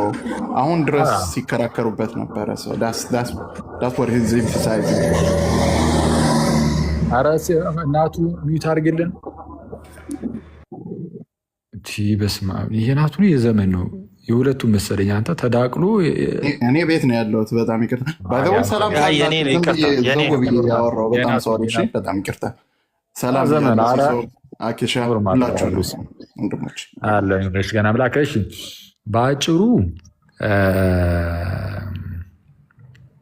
በአጭሩ ኦኬ እሺ አምላክን ወልዳለች ማለት ፈራ ነው በቃ። አሁን ስረዳችሁ አይ ቲንክ ወጥቶ በመቃወም ደረጃ ምናምን ላይሆን ይችላል፣ ግን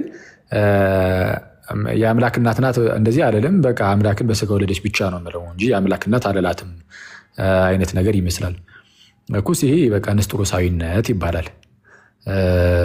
ንስጥሮሳዊነት ነው እና ጥንት ላይ ንስጥሮስ እንደዛ ብሎ ያስተምር ነበር። አይ እመቤታችንን ወላዲት አምላክ አይደለም ንስጥሮሳዊነት ነው ስንል በቃ እንደው ይህ ሰው በትምህርቱ በቃ የንስጥሮስ ልጅ ነው እያልኩኝ አይደለም። ንስጥሮስ በጣም ብዙ በርካታ ምርጥ ነገሮች ይኖሩታል።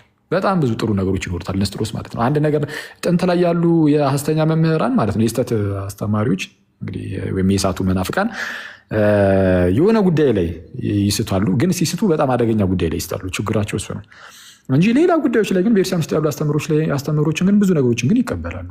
አሁን ያለው ግን ችግሩ ምንድነው? አብዛኛው ሰው አሁን ላይ ሁሉንም እያልኩኝ አይደለም፣ ግን አንዳንድ ፕሮቴስታንቶች ጋር የሚታዩ ነገር ጥንት ላይ የተነሱ አብዛኛዎቹ መናፍቃን የተናገሩትን ሰብስበው እንዳለ ሁሉንም ወስደውታል። እንዲህ ከክርስቲያን አባቶች አይማሩም እንዴ? ከመናፍቃን ብቻ የሚማሩት ምንድን ነው ያስብላል። በቃ አንዳንዴ ዝም አሁን እንደ ለምሳሌ ቅዱስ ቁርባን እውነተኛ የጌታ ስጋና ደም አይደለም ብሎ የተነሱት ለምሳሌ ጥንት ላይ ኖስቲክ መናፍቃን ናቸው። ኢማጂን ከአባቶች አንድም እንደዚህ ያለ የለም፣ መናፍቃን ግን ብለዋል። እና ፕሮቴስታንቶች አሁን አንዳንድ ፕሮቴስታንቶች እንደዛ ብለው ያስተምራሉ። ቅዱስ ቁርባን እውነተኛ የጌታ ስጋና ደም አይደለም ይላሉ። ምንድነው ኢቭን ጥምቀት ለድህነት ያለውን ነገር ራሱ ኖስቲኮች ያስተባብሉ ነበረ። ምክንያቱም ፊት ለፊት ላይ የሚታየው ውሃ እንደነዚህ አይነት ኮርፖሬል የሆኑ ነገሮች ምናምን እነዚህ የሚታዩ የሚዳሰሱ ምን አይነት ነገሮች ድህነት ላይ ምንም ሚና ሊኖራቸው አይችልም ብለው ያስተምሩ ነበረ። ለእነሱ የሚታዩ ነገሮች ሁሉ በቃ እንደው በሌላ በክፉ ነገር የተፈጠሩ ወይም በብሉይ ኪዳን አምላክ በክፉ አምላክ የተፈጠሩ ናቸው ብሎ ስለሚያስቡ ስጋንም የሚያወግዙ ስለሆኑ ለዛ ነው ቅዱስ ሥጋውና ክቡር ደሙንም የሚክዱት የጥምቀትንም ለድህነትነቱን የሚክዱት። ምክንያቱ ያ ሊሆን ይችላል፣ ግን ስቲል ግን ጥምቀት አያድንም ብሎ የተነሱት ግን መናፍቃን ናቸው ጥንት ላይ። አሁንም ፕሮቴስታንቶች የእነዚህኞቹን መናፍቃንም ይይዛሉ። ቅዱሳን ሊማልዱ አይችሉም አሁን ከኛ በስጋ ከተለዩ በኋላ የሚለውን ቪጂላንቲስ የተባለ ሰው ነው የተነስቶ ያስተማረው። ከተወገዘ እሱ ወይም አባቶች ምላሽ ሰጡት እነ ጄሮም። ከዛ የጄሮምን የአባቶችን ከመያዝ ይልቅ ቆይ አንድ ይቅርታ፣ የኖስቲኮች አሁን ለምሳሌ ቅዱስ ቁርባን እውነተኛ የጌታ ስጋና ደም አይደለም ሲሉ ምላሽ የሰጧቸው አባቶች ነበሩ እንዴ። እውነተኛ የጌታ ስጋና ደም መሆኑን ያስተማሩ አባቶች ማለት ነው በዛው ጊዜ እነ ቅዱስ ሄራኒየስ ኢቨን ከሱ በፊት እነ ቅዱስ አግናጢዮስ አስተምሯል። እና ምንድነው ፕሮቴስታንቶቹ የነ ቅዱስ አግናጢዮስን የነ ቅዱስ ሄራኒየስን ከመያዝ ይልቅ የኖስቲክ መናፍቃንን የያዙት። የዚህኛው ላይም የጄሮም ሰዓት ላይም የጄሮምን ከመያዝ ይልቅ ቅዱሳን አይማለዱም የሚለውን የነ ቪጂላንቲዩስን የሚይዙት። አሁኑ ስሙን በስተት ከጠራውኝ እነ ጁቬኒያን አይ ቲንክ እነሱ ናቸው። እነሱ እነዚህ የገዳም ህይወትን የሚቃወሙ ሰዎች ተነስተው እነሱንም እንደዚሁ ማለት እንትን ብለዋል። ከተሳሳትኩኝ ይሄኛውን ስም ታረማለሁ። ግን ኤንቤስ ተነስተው ነበረ እና በኤርሲያናችን ውስጥ የኤርሲያን አባቶች ምላሽ ሰጧቸው እና የኤርሲያን አባቶችን ከመቀበል ይልቅ ሐሰተኛ መምህራን ነው እና አባቶችንም አንዳንድ እየተቀበልን ማለት ነው ፕሮቴስታንት ወንድሞቻችን አልፎ አልፎ አባቶቻችን የቤተክርስቲያን አባቶች የሚባሉትን እንቀበል። መናፍቃኑን ብቻ መቀበል ሳይሆን አባቶችንም መቀበል ይጠቅማል እና ስብስብ አድርገው ይዟቸዋል። ለማንኛውም ግን አሁን የንስጥሮስንም ልክ እንደዛ ንስጥሮስ ድንግል ማርያም ወላዲት አምላክ አትባልም ብሎ ያስተምር ነበረ እና ለእሱ ምንድነው ይሄ ምንድነው በጌታችን ዘንድ አንድ አካል አለ ይላል። ግን የአንዱ አካል ግን ሁለቱ አካል ወደ አንድነት መተው ነው አይነት ነገር ነው የሚለው። ስለዚህ በዛ ምክንያት የሆነ ክርስቶስን ወይ የሆነ አንድ አካል ቢል ራሱ ከሁለት አካል አይነት ነገር አድርጎ ስለሆነ ያስቀመጠው። አካል ስለ ስጋ እያወራው አይደለም ብያቸዋለሁ። እኔ ባይሆኑ ሁለት አካላቶችን ነው ወደ አንድነት የማምጣት የሚመስል ነገር የሚሰራው ንስጥሮስ እና ያም ሆነ ግን ሁለት አካላቶች እንዳሉ ግን ያሳያል። ሁለት አካላት እንዳሉ ማለት ነው። ሁለት እኔ ባዮች ናቸው የመጡት እያለ ነው።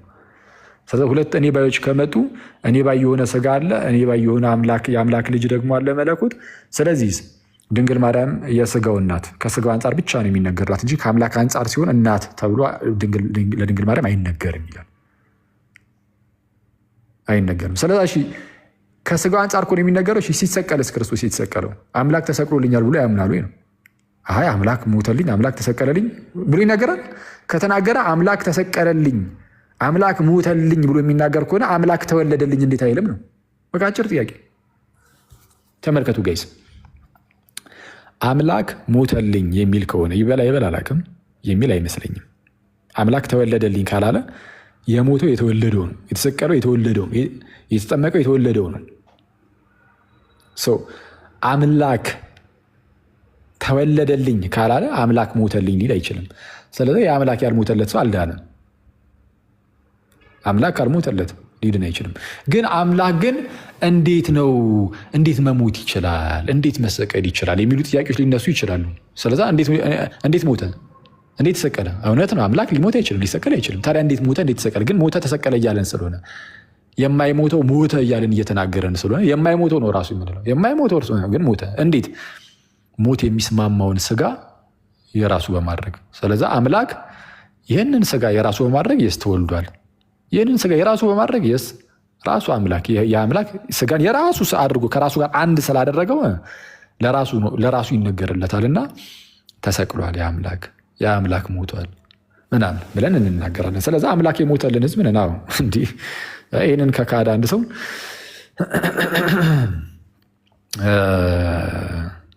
አስቸጋሪ ነው የሚሆነው። ለማንኛውም ግን እሺ የአባቶች ትምህርት ያፈነናል ሲል ነበረ የሚል ነገር አየሁኝ። ዜድን ማለት ነው። የአባቶች ከተባለ በነፃነት እንደፈለግን እንዳናስተምር ያደርገናል ነው ሀሳቡ። እንዲህ አንተ እኮ አሁን እኛ አባቶችን በምንቀበለው ልክ አሁን እኮ ብዙ ፕሮቴስታንቶች ችግሩ እኮ መናፍቃንን በዛ ደረጃ እየተቀበላችሁ ሁሉንም ፕሮቴስታንቶች አላልኩም፣ ብዙዎቹን ያልኩት አንዳንዶችን። እሺ እኛ አባቶች በምንለው ልክ እናንተ ስማቸውን አትጠሩትም ስለማታውቁት እንጂ የሀገር የመናፍቃን አባቶችን ይዛችኋል በጣም በርካታ። እና ለማንኛውም ምንድነው አምላኬ ሞተልኝ የሚል ሰው አምላኬ ተወለደልኝ ይላል። የተወለደው ደግሞ ከቅድስት ድንግል ነው። ስለዚ ቅድስት ድንግል የአምላክ እናት መሆኗ ግልጽ ነው። በቃ አለቀ። ግን ወደ መጽሐፍ ቅዱስ እንመለስና ቅድም እንዳሳያችሁ ቃለ ግዘቱ ላይ 12ቱ አናቴማዎች ላይ የኤፌሶን ጉባኤ ላይ የተቀመጠው የመጀመሪያው አናቴማ ላይ የተቀመጠው አማኑኤል ፍጹም አምላክ እንደሆነ የማያምን ቢኖር ብሎ ነው የሚጀምረው። ለምንድን ነው አማኑኤል ብሎ የጀመረው? አማኑኤል ፍጹም አምላክ እንደሆነ ያምናል አያምንም ነው። አሁን ይህ ወንድማችን ዜድ አሁን ይህን ጠይቁት። በቃ አለቀ። አማኑኤል አምላክ ነው አይደለም? በቃ አለቀ። ቀላል ጥያቄ። አማኑኤል ፍጹም አምላክ ነው ወይስ አይደለም? አማኑኤል ኦኬ አምላክ ነው ብሎ ይመልሳል ብለን ተስፋ እናደርጋለን። ካልመለሰ ሻሃዳ ይያዝ ሄዶ። በጣም ይቅርታ በመሀል ልገባብህ ነው። አሁን እሱ ችግሩ ክርስቶስ ጋር አይደለም። ክርስቶስን ወይም ቃል እግዚአብሔር ነው ወይም መለኮት ነው አምላክ ነው ብሎ መቀበል አልቸገረውም። ከመቤታችን መወለዱን ግን ከቃልን ወልዳለች ብሎ ለመቀበል ነው እየተቸገረ ያለ። የአምላክ እናት እሷን ማርያምን ያን ስቴት ማድረግ ነው እየተቸገረ ያለው እንጂ ክርስቶስ አምላክነቱን አልካደም። ኦፍኮርስ አምላክ ነው ብሏል። በቃ አማኑኤል አምላክ ነው ካለ አሁን የእንትኑን ላሳያችሁ እኮ ነው። ኤፌሶን ጉባኤ የመጀመሪያው ቃለ ግዘት አናቴማ አማኑኤል ፍጹም አምላክ እንደሆነ የማያምን ቃል ደግሞ ስጋ እንደመሆኑ ከእመቤታችን ተወልዷልና ያው እመቤታችንን የአምላክ እናት የማይላት ቢኖር የተወገዘ ይሁን የሚለው እና ድንግል ማርያም ወላዲታ አምላክ እንደሆነች የማያምን ቢኖር የተወገዘ ይሁን ብሎ በዓለም አቀፍ ጉባኤ ደረጃ ከእግዚአብሔር መንግስት ይነጠላል። ይህንን እምነት መካድ እና እንደዛ ያሉበት ምክንያት ግን በምን ጀምሮ ነው ብያቸዋለሁ። አማኑኤል ፍጹም አምላክ እንደሆነ የማያምን ቢኖር ብሎ የጀመሩበት ምክንያት ልነግራችሁ ነው። አማኑኤል ፍጹም አምላክ ነው ብሎ ከተናገረ አንድ ሰው የአማኑኤልን አምላክነት ከመሰከረ እንግዲያውስ ነው ትንቢተ ኢሳይያስ ምዕራፍ 7 ላይ ቁጥር 14 ላይ ምን ይላል ብዬ ነግራችሁ ነበረ። ኖ ጌታ ራሱ ምልክትን ይሰጣችኋል፣ ድንግል ትጸንሳለች፣ ወንድ ልጅም ትወልዳለች፣ ስሙንም አማኑኤል ይሉታል ተብሎ ተነገረ። አሁን ድንግል ትጸንሳለች፣ ትወልዳለች። ያንን የምትጸንሰውን የምትወልደውን ማን ይሉታል? አማኑኤል። አማኑኤል አምላክ እንደሆነ የሚያምን ሰው ያ አምላክ ያለው አማኑኤል የተጸነሰውም የተወለደውም ከድንግል ማርያም ነው። ቃል በቃል እኮ ነው መጽሐፍ ቅዱሳችን ላይ የተቀመጠው። ድንግል ትጸንሳለች፣ ወንድ ልጅም ትወልዳለች፣ ስሙንም አማኑኤል ይሉታል። እሺ አሁን አማኑኤል ምንድን ነው? አምላክ ነው ከሆነ ያው ተጸንሷል፣ ተወልዷል። የተጸነሰው የተወለደው ነው አማኑኤል የተባለው። ስለዛ ከዛ አንጻር እመቤታችን የአምላክ እናት ናት። ለዛ ነው ቃለ ግዘቱ ላይ አማኑኤል ፍጹም አምላክ እንደሆነ የማያምን ቢኖር ተብሎ የተጀመረው ለዛ ነው። ገና ከጅምሩ ክርስቶስ ኢየሱስ አምላክ ነው ከተባለ እርሷ የክርስቶስ እናት አይደለችም ወይ ነው? የኢየሱስ እናት ናት አይደል? በቃ የኢየሱስ እናት ናት። ኢየሱስ አምላክ ነው። በቃ የአምላክ እናት ናት። ግልጽ እኮ ነው። ሲምፕል ነው። ሲምፕል ሎጂክ ነው። ግን እሱ ብቻ አይደለም። የቀደም የኤልሳቤጥን ምስክርነት እንዳየ ነው የጌታዬ እናት ብላ ከመንፈስ ቅዱስ ማለት በመንፈስ ቅዱስ ተነርታን የተናገረችው ብለናል። እና የጌታዬ እናት ብላ ከመናገሩ አንጻር ጌታ የተባለው ኢየሱስ አምላክነቱን ያሳያል ጌትነቱ፣ ወይስ እንደ ሙስሊሞች ነው የምታምኑት ብለን እኮ ቅድም ጠየቅን። ሙስሊሞች ኢየሱስ ጌታ ሲባል ምንድነው ሳራም አብርሃምን ጌታዬ ትለው ነበረ የሚል አስቂኝ የሆነ ሙግት በማምጣት በቃ ኢየሱስም ልክ እንደዚሁ ነው ጌታ የተባለው እንጂ የምርም አምላክነቱን የሚያሳይ አይደለም ይላሉ። ስለዛ ምናልባትም ፕሮቴስታንት እንደነዚህ ፕሮቴስታንቶችን ነው ሁሉንም እያልኩኝ አይደለም። እንደነዚህ ፕሮቴስታንቶች ምናልባት እንደ ሙስሊሞች ከሆነ የምታስቡትና አይ ጌታ ሲባል እዚህ ጋር ከኢየሱስ ክርስቶስ ከሌላ አንጻር ነው አምላክነቱን አያሳይም የምትሉ ከሆነ ትነግሩንና እንመልሳለን። በምን መልኩ መመለስ እንችላለን? ኢየሱስ ጌታ ሲባል አምላክ እንደሆነ መጽሐፍ ቅዱሳችን በግልጽ አስቀምጧል። አንደኛ የክርስቶስ ጌትነት የጌቶች ጌታ በሚባል ደረጃ ነው ራእይ ላይ እንደተቀመጠው። እስቲ የትኛው ፍጡር ነው የጌቶች ጌታ ተብሎ የተነገረለት ከጌታ ኢየሱስ በቀር? የጌቶች ጌታ ለአምላክ የሚነገር ነው። የክብር ጌታ፣ የክብር ንጉስ ተብሎ አሁን ሲነገር ልክ መዝሙረኛው ዳዊት የክብር ንጉስ ይግባ ተብሎ ለእግዚአብሔር እንደተናገረው የክብር ንጉስ የሚል አገላለጥ የክብር የእርሱ የክብር ራሱ ንጉስ የሆነ እርሱ እግዚአብሔር ብቻ ነው። የትኛውም ሰው የክብር ንጉስ የክብር ጌታ ተብሎ አይነገርለትም። በመጽሐፍ ቅዱሳችን ላይ አንድም ቦታ የለም ለፍጥረት ሲሰጥ በቃ ራሱ እግዚአብሔር ብቻ የሚነገርበት። ልጁ ኢየሱስ ክርስቶስ ይነገርበታል፣ እርሱ ፈጣሪ ነውና። አውቀውስ ቢሆን የክብርን ጌታ ባልሰቀሉት ነበረ ተብሎ እንደተነገረ የክብር ጌታ ለምን? የጌቶች ጌታ ስለሆነ እርሱ የክብር ንጉስ ነው ተባለ። እግዚአብሔር እርሱ የነገስታት ንጉስ ነውና ጌታችንም የንጉሶች ንጉስ የጌቶች ጌታ ተብሎ ተነገረለት ራእይ ላይ። ለማንኛውም እሱ ብቻ ግን አይደለም ጌታ ኢየሱስ ልክ እንደና አብርሃም አይደለም ጌታ ተብሎ የሚጠራው ብለን ስናስረዳ ሌላው ከምን አንጻር ነው? ለምሳሌ ቅድም እንዳነሳሁላችሁ አንደኛ ቆሮንቶስ ምዕራፍ 8 ላይ ሁሉ ከእርሱ የሆነ እኛም ከእርሱ የሆነ አንድ አምላክ አብ አለን ካለ በኋላ አንድ አምላክ አብ አለን ይልና ሁሉ በእርሱ በኩል የሆነ እኛም በእርሱ በኩል የሆንን አንድ ጌታ አለን ይላል። ለእኛስ ያለን አንድ ጌታ ነው። እሱም ያ ጌታ ማን ነው? አብርሃም ነው? አብርሃም ነው? ሙሴ ነው? ነቢያት ነው? ሐዋርያት ናቸው? ማን ነው? አንድ ጌታ ነው። ስለዛ ከሁሉም ነጥሎ ኢየሱስን ጌታ ስላለው ልክ እንደና አብርሃም አይነት ጌትነት ሊሆን አይችልም። አብርሃም የቱ ጋር ነው? ለእኛስ አንድ ጌታ አለን እርሱም አብርሃም ነው ተብሎለታል እንዴ? ለእኛስ አንድ ጌታ አለን እርሱም አብርሃም ነው ተብሏል? አብርሃምን ጌታ ያለችው ሳራ ናት። ክርስቲያኖች ግን ለእኛ ግን ያለን አንድ ጌታ ነው እርሱም አብርሃም አይደለም ኢየሱስ ክርስቶስ ነው ተብሎ የተነገረን። ብዙ ጌቶች የተባሉ ሊኖሩ ይችላሉ ነው የሚለው ራሱ። በዓለም ላይ ብዙ አማልክት የተባሉ ሊኖሩ ይችላሉ፣ ብዙ ጌቶች የተባሉ ሊኖሩ ይችላሉ። እሺ ለእኛ ግን አንድ አምላክ አብ ነው ያለን። ለእኛ ግን አንድ ጌታ ኢየሱስ ክርስቶስ ነው ያለን።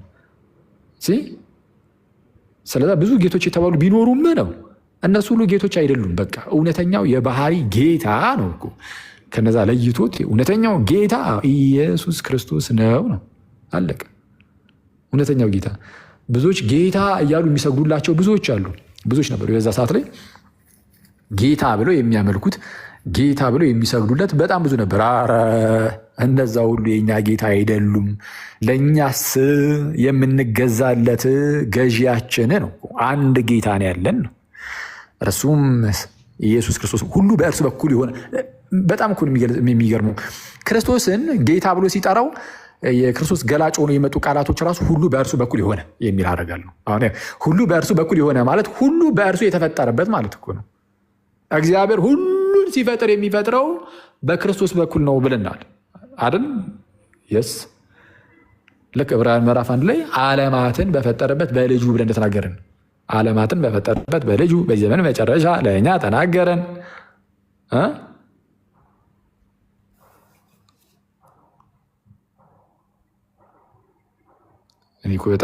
እኔ ፕሮቴስታንቶች ለምን ልጆቻችሁን ሰብስባችሁ እንደማታስተምሩ አላውቅም። ክርስቶስ ጌታ ነው፣ አምላክ ግን እግዚአብሔር ነው ይላል። ኢየሱስ አምላክ አይደለም፣ አምላክማ እግዚአብሔር ነው፣ ኢየሱስ ጌታ ነው እያለ በጣም ፈኒ ነው አንዳንድ ጊዜ። ግን የምር ከየት ቤተ እምነት የሆነ የምር ፕሮቴስታንት ነው የዝዩ ላይ ጻፉ ባይዜ ማለት ነው። እኔ በጣም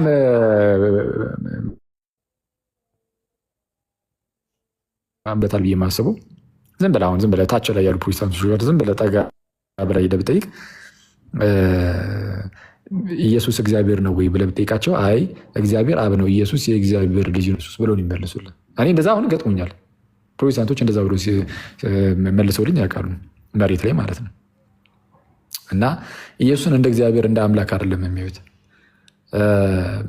የሆነ ከነሱ ሻል ያለ አንድ የእግዚአብሔር ልጅ ሆኖ ከነሱ የተሻለ አይነት ነገር አድርጎ ነው የሚያዩት እና አስቸጋሪ ነው። ለማንኛውም ግን መለስ ስንበልና ማለት ነው ችግር የለም ስ መለስ ስንበልና ናቱ ገጥ ማለት ነው። እዚህ ጋ እኔ ነኝ ያዝነት ነኝ። እሱ በዛን ሰዓት ሲያቀርብ የነበረው ማስረጃ ማለት ነው እነ ቃሌ ሲጠይቁት ምንጩ ከምንድን ነው እያነበብክ ያለከው? ምንጩን ንገረንና ምናልባት ከትርጉም ስህተት ከሆነ እንየው ሲላቸው ያንን መጥቀስ አይጠበቅብኝም ነው ያለው። የአባቶችን ትምህርት እነሱ እያነሱ የአባቶችን ትርጉም እያነሱ ነቃሌ ይሄ እየተወገዘ ነው እያሉት ይህንን ባለማለታችን ልቅድማውን አማኑኤል እግዚአብሔር የሚለውን የማያምን የተወገዘ ነው የሚለውን ራሱ ሲነግሩት ማለት ነው የአንተ ምንጭ ከምንድን ነው እያነበበ ነበረ። የሚገርም ማለት ነው። እና አንተ ቅድም ያልከው ነገር አለ የሁሉንም የመናፍቃንን ሀሳብ ተቀብለው በጣም እየተሰቃዩ እንደሆነ ነው እኔም የተረዳሁት። እና የሚያነበውን እንኳን ከምንድን ነው እያነበብክ ያለው የትርጉም ስህተት ከሆነ እኛ የምንየውና አንብበን እስኪ እንረዳው አሉ ማለት ነው እነ ቃሌ ዜድን ማለት ነው። ግን እሱን መጥቀስ አይጠበቅብኝም ብሎ እምቢ አለ ማለት ነው። ከአንድ ከሆነ ከተሳሳተ ሰው ላይ ወይ ይሄ የፈረደበት ቻት ጂፒቲ የሚባለው ነገር ከሆነም አይዶኖ የብዙዎችን መናፍቃን ሀሳብ ወስዶ የአባቶችን ትርጓሜ የሚክዱት ነገር ግራ ነው የሚገባው ማለት ነው። እና እንደዛ እያለም ነበረ። በአጭሩ የአባቶችንማ እንደማይቀበል ግልጽ ነው። እውነቱን ለመናገር ሌሎች ፕሮቴስታንቶችም እንዴ በየትኛው አባታዊ ማስረጃ ብሎ የመጠየቅ መብት አላቸው ብዬ አላምንም፣ አላስብም። ኢቨን ፕሮቴስታንቲዝም አነሳሱ ላይ የሆነ ነገር ሲሟገቱ እንዴ ዋናው የመሞገቻ ሀሳባቸው አባቶች ምናምን የሚባል ነገር የለውም። በቃ መጽሐፍ ቅዱስ ነው፣ መጽሐፍ ቅዱስ ነው ዋናው መሞገቻቸው። አባቶችን የሚያነሱት ካቶሊካውያኑ አባቶችን ስለሚያነሱባቸው ነው። ሲያነሱባቸው የፈረደበት አውግስጢኖስን እየሮጡ በቃ መጥቀስ ይጀምራሉ። ከዛ በኋላ የሚጠቀሱ አባቶችን ሁሉ ግን የራሳቸው ጉዳይ ነው የሚሉት ፕሮቴስታንቶችማ። አጀማመሩ ራሱ ፕሮቴስታንቲዝም አሁን ላይ ያሉትን ብቻ አይደለም፣ ኢቨን አጀማመሩ ላይ ራሱ እና መጽሐፍ ቅዱስ ላይ ግልጽ ያሉ አንደኛ መጽሐፍ ቅዱስ ግልጽ ነው ብሎ ስለሚያስተምሩ በቃ ፕሮቴስታንቲዝም መነሻው ላይ ምን ብሎ መሰላችሁ የሚያስተምሩት? በቃ መጽሐፍ ቅዱስ ግልጽ ነው። የትኛው ይሄ በመሰረታዊ ጉዳይ ላይ ለድህነታችን በተላለፈው ጉዳይ ላይ እዚህ በመጽሐፍ ቅዱስ ውስጥ ማለት ነው የትኛውም ሰው አንብቦ መረዳት ይችላል። በቃ ግልጽ ነው። የመጽሐፍ ቅዱስ ክላሪቲ ላይ ጥብቅ የሆነ አቋምን ያስቀምጣሉ። የዌስትሚኒስተር ኮንፌሽኑም ይሄንን ያስቀምጣል። በቃ መጽሐፍ ቅዱስ ግልጽ ነው በራሱ ማለት ነው። ምንም ይሄ በአባታዊ ማስረጃ ምናምን አይልም። በቃ መጽሐፍ ቅዱስ ግልጽ ነው። ለማን ነው ግልጽ? ለተማረ ለተመራመረ አይነት ሰው ነው አይደለም። ለተማረውም ላልተማረውም። መጽሐፍ ቅዱስ ለተማረውም ላልተማረውም ግልጽ ነው። ታዲያ ምንድን ነው አባት የምትጠይቀው እንዴ? መጽሐፍ ቅዱስን አንብቦ ራሱ መረዳት አይችልም እንዴ? ወይስ መጽሐፍ ቅዱስ ግልጽ አይደለም? የእምነት መግለጫዎቻችሁ እንደሚነግሩን ወይስ መጽሐፍ ቅዱስ ግልጽ አይደለም በዛ ደረጃ? ከዛን አባቶች ይላሉ። አሁን አባቶች ሲሉ እኔ መብታቸው ነው ብዬ አላምንም። አክቹዋሊ ያው እንደዛ እየወጡ መናገር እንግዲህ የመናገር መብት ስላለ እንትን ሊሉ ይችላሉ፣ ግን አያስኬዳቸውም።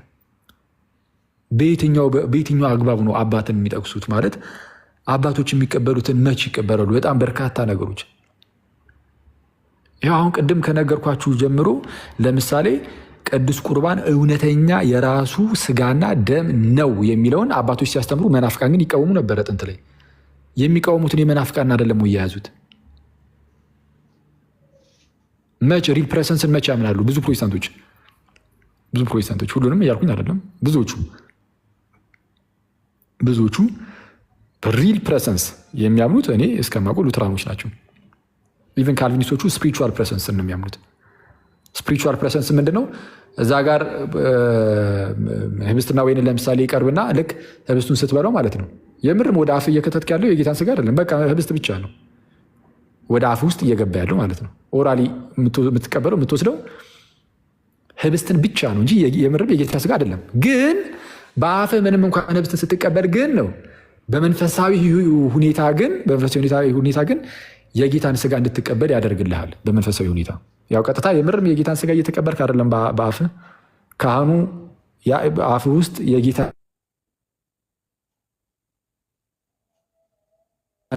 አያስቀምጥም የሚል አይነት ትምህርት አላቸው። ይህ ስፒሪቹዋል ፕሬሰንስ ነው። ኢቨን የካልቪኒስቶቹም እንደዚህ ነው። ይህም ከጥንቱ የክርስትና ትምህርት የወጣ ነው። ሉትራኖቹ ትክክል ናቸው። እዚህ ላይ ሪል ፕሬሰንስ አለ፣ ሰብስታንሻል የሆነ ፕሬሰንስ አለ።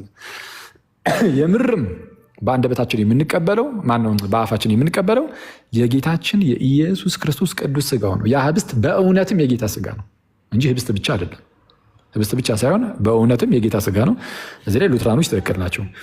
ከሉትራኖች ውጭ ያሉት ግን አሁን ነገሩት የተባሉት ልጆች ምናምንም ጨምሮ ማለት ነው ወንድሞቻችን፣ እነሱም ቢሆኑ የተቀበሉት የቅዱስ ቁርባን ላይ ቅዱስ ቁርባን እውነተኛ የጌታ ስጋና ደም አይደለም ብሎ የሚያስተምሩት ጥንት ላይ እኔ እስከማውቀው ኖስቲክ መናፍቃን ናቸው። የኖስቲኮችን የመናፍቃንን ተቀብለው ግን ኖስቲኮች እዚህ ላይ አንድ ነገር ልብ በሉ። እንደዛ ያሉበት የራሳቸው ምክንያት አለ። ያሉበትን ምክንያት አይደለም ያልኩት፣ ግን በቃ ስህተታቸው ግን ተመሳሳይ ነው። እነዛም ቅዱስ ቁርባን እውነተኛ የጌታ ስጋና ደም አይደለም ይላሉ፣ እነዚህኞቹም አይደለም ይላሉ። ስለዛ ታዲያ የመናፍቃኑን ተቀበለ የእውነተኛ አባቶችን ካልተቀበልክ ዞር ብለህ ደግሞ ወንድምህን አንተ ከአባቶች እንደዚህ የሚል የለም ማለት እንዴት ትችላለህ? አትችልም። ጥምቀት ለኃጢአት ስርየት ነው፣ ለድህነት ግዴታ ነው፣ ዳግም ለመወለጃ ነው። ባፕቲዝማል ሪጀነሬሽን ጥምቀት ዳግም ለመወለድ ነው የሚለው ይናነ መስል ይታመናል።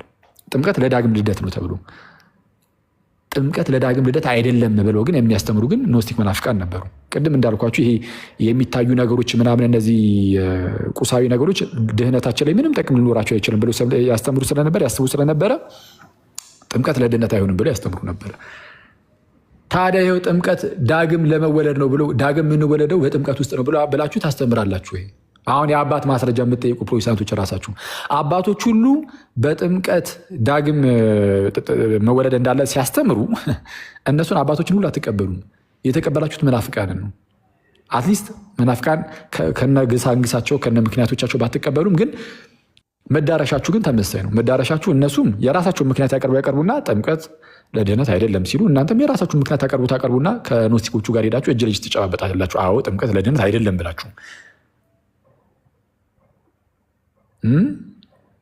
ከዛ ውጭም የቅዱሳን ምልጃ ላይ ቢሆን የቅዱሳን ምልጃ ላይ ቪጂላንቲ ውስጥ ተነስቶ አይ ቅዱሳን አይማልዱም ከእኛ በስጋ ከተለዩ በኋላ ሊማልዱ አይችሉም አለ።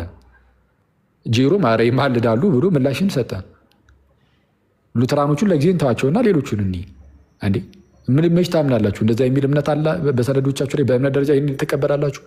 ጭራሽ አይማልዱም አይደለ ብላችሁ እድሜ ልካችሁን ስትከራከሩ የነበራችሁት አሁን ምናልባት በሚዲያው ጫና ምክንያት አፍ መዝጋት ካልተጀመረ በስተቀር አይማልዱም ነበር የምትሉት።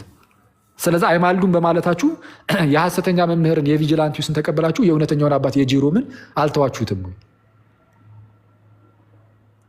እንዴ? ታዲያ ምንድን ነው ካልን እኔ አባቶች ምናምን ሲሉ ፕሮቴስታንቶች በየትኛው አባቶች እንደዚህ ብሎ ተርጉሟል ምናምን ሲሉ እኔ ምንም ሴንስ አይሰጠኝም። እናንተ ራሳችሁ መች ብዙ በጣም በርካታው መች ትቀበላላችሁ? አትቀበሉም እኮ ምንድነው? በማትታይ ቤተክርስቲያን ታምናላችሁ። እኔ የማትታይ ቤተክርስቲያን በቤተክርስቲያን ታሪክ ውስጥ የታለች?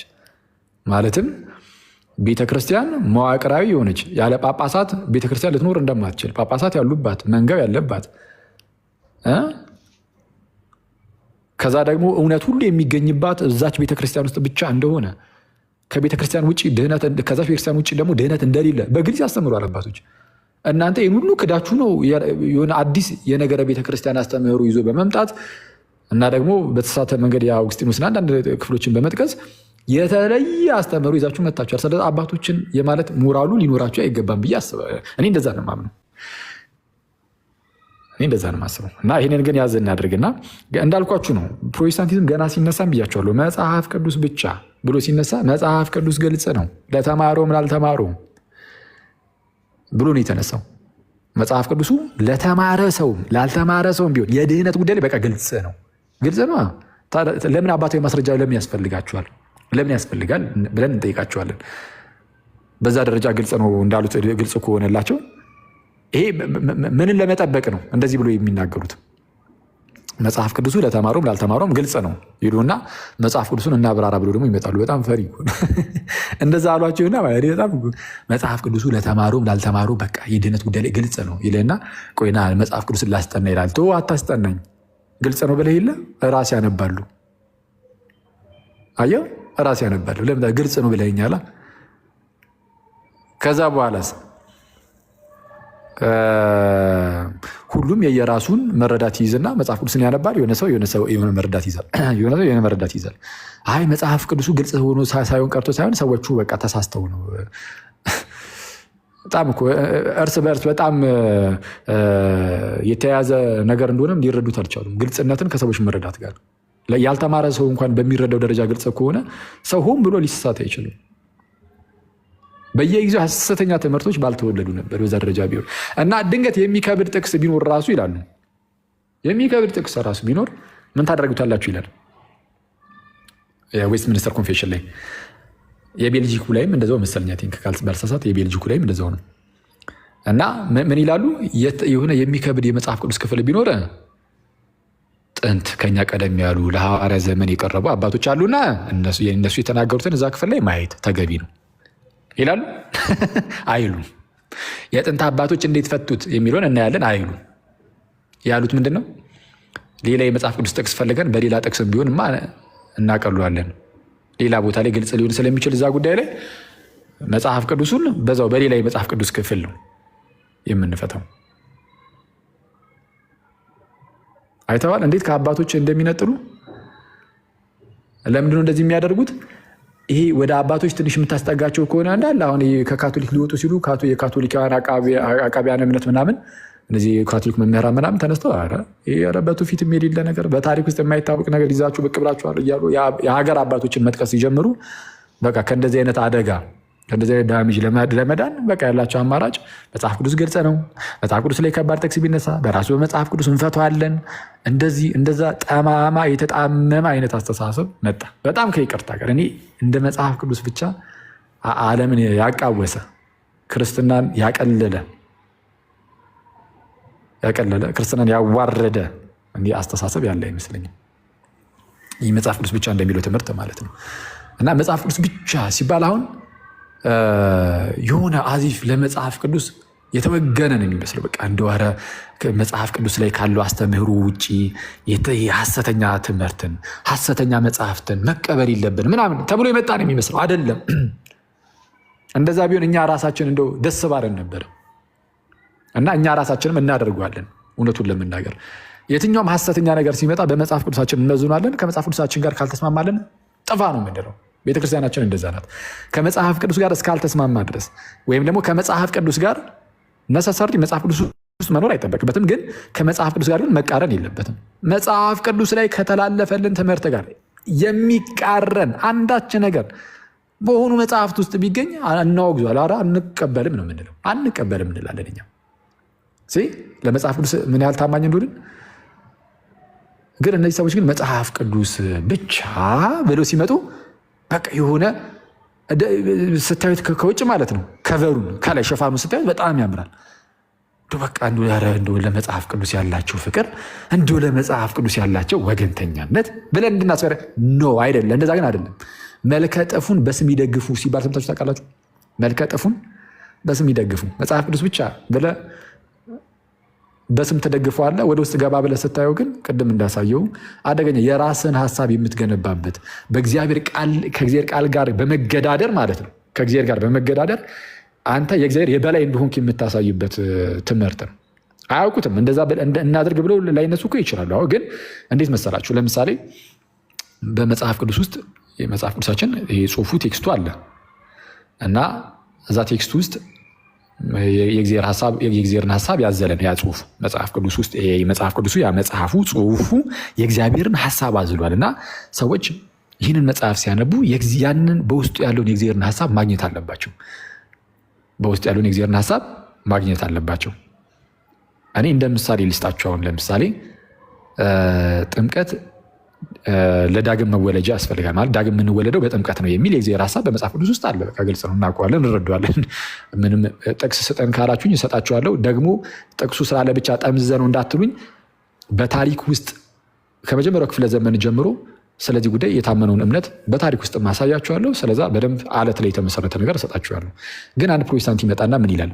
መጽሐፍ ቅዱስን አንብቤዋለሁ፣ ጥምቀት ለዳግም ልደት የሚል ሀሳብ መጽሐፍ ቅዱስ ውስጥ የለም ይላል። ስለዛ በጥምቀት ዳግም አንወለድም በጥምቀት ውስጥ ብሎ ያስተምራል። አሁን ስሙኝ፣ በመጽሐፍ ቅዱስ ውስጥ የእግዚአብሔር ሀሳብ በጥምቀት ውስጥ ዳግም መወለድ እንዳለ የእግዚአብሔር ሀሳብ ነበረ። ይህ ሰው ግን ከእግዚአብሔር ጋር መጥቶ መገዳደል ይጀምራል። ሳያውቀው እንዴት ሰይጣን ምን አይነት አደገኛ ፍጥረት እንደሚያደርጋቸው ላሳያችሁ ነው። አንድን ሰው ሰይጣን ምን አይነት አደገኛ ፍጡር ሊያደርግህ እንደሚችል ላሳየን። ከእግዚአብሔር ጋር ተገዳዳሪ ያደርግሃል። ሰይጣን ከእግዚአብሔር ጋር ተገዳድሮ ወድቋል ወደ መሬት፣ ታውቃላችሁ። አሁን አንተን የእግዚአብሔር ተገዳዳሪ ያደርግሃል። በምን መልኩ? እግዚአብሔር ሀሳብን በመጽሐፍ ውስጥ አስተላለፈልህ። ጥምቀት ለምሳሌ ለዳግም ልደት ብሎ ዳግመኛ ለመወለድ ጥምቀት ያስፈልጋል ብሎ ሲያስተላልፍ አንተ ትመጣና አያስፈልግም ስትል እየተገዳደርክ ያለውን እግዚአብሔርን ይሆናል። አሁን የአንተ ሀሳብ አለ በጎን ጥምቀት ለዳግም ልደት አይደለም የሚል፣ በጎን ደግሞ የእግዚአብሔር ሀሳብ አለ ጥምቀት ለዳግም ልደት ነው። ተገዳደርከው እግዚአብሔርን። ከዛ በኋላ ተገዳደር የራሱን ያስተላለፈውን መጽሐፍ ቀምተ ማለት ነው። እግዚአብሔር የሰጠውን መጽሐፍ ቀምተ ለራስ ሀሳብ ለማስገዛት ሞክረ። የእግዚአብሔርን ሀሳብ ወደ ጎን አድርገ ጥምቀት ለዳግም ልደት አይደለም ይላል መጽሐፍ ቅዱስ ብለህ ታስተምራለህ። እኔ ላለው ራሱ እኮ አይደለም መጽሐፍ ቅዱሳችን ይህንን አያስተምርም ብለህ መጽሐፍ ቅዱስ ብቻ ብለህ እንዴት ትመጣለህ? መጽሐፍ ቅዱስ ብቻ የሚለው ትምህርት እንዴት ከእግዚአብሔር ጋር ተገዳዳሪ የእግዚአብሔር ጠላት ሊያደርግህ እንደሚችል አየው። እና በጣም እኔ በፕሮቴስታንት ውስጥ ከተነሱ በጣም አደገኛ አስቀያሚ ትምህርቶች ውስጥ አንዱ መጽሐፍ ቅዱስ ብቻ የሚለው ትምህርት ነው። መጽሐፍ ቅዱስ ብቻ የሚለው ትምህርት ነው። አንድ ሰው እሺ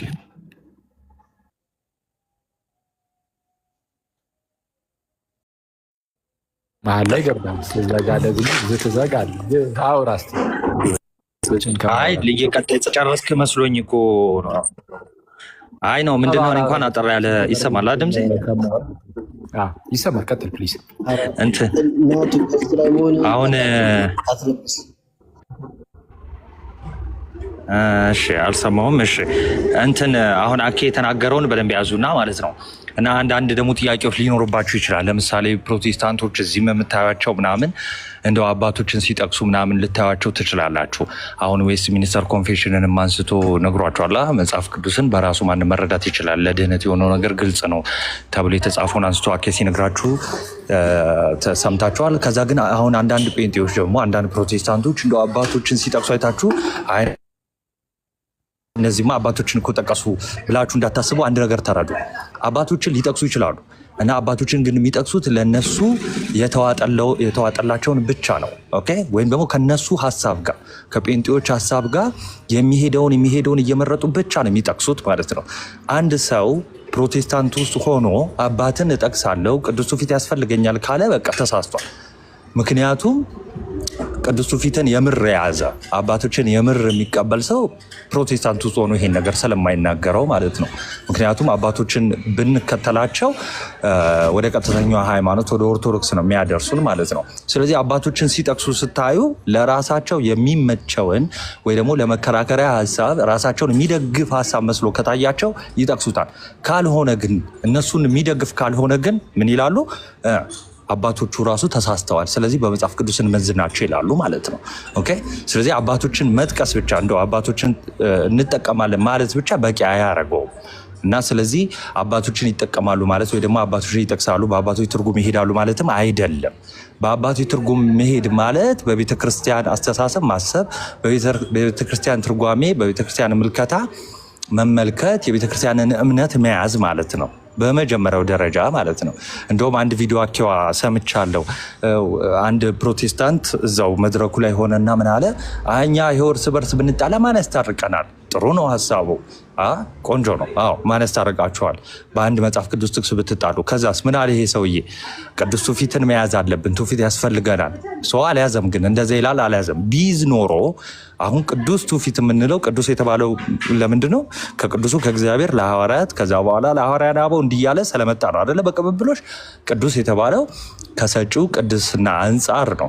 ስለዚህ ያንን ቅዱስ ትውፊት ቢዝ ኖሮ እዛ አውደ ምሕረት ላይ ወይ ማን ነው እዛ መድረክ ላይ አታዩትም። ያ ሰው ወይ ደግሞ ፕሮቴስታንት ሆኖ አታገኙትም ከጅምሩ ማለት ነው። ኦርቶዶክስ ሆኖ ነበር ይህን ነገር የሚናገር የነበረው። ምክንያቱም በቅዱስ ትውፊት ቅድም የጠቀሰው አኬ ጥምቀት ለድህነት የሚታመን የጌታ ስጋና ደም እውነተኛ አማናዊ ሕይወትን የሚሰጥ እንደሆነ የሚታመን ነው። ኤኒዌይስ በትንሽ ድምፅ ስላለ ቀጥሏል።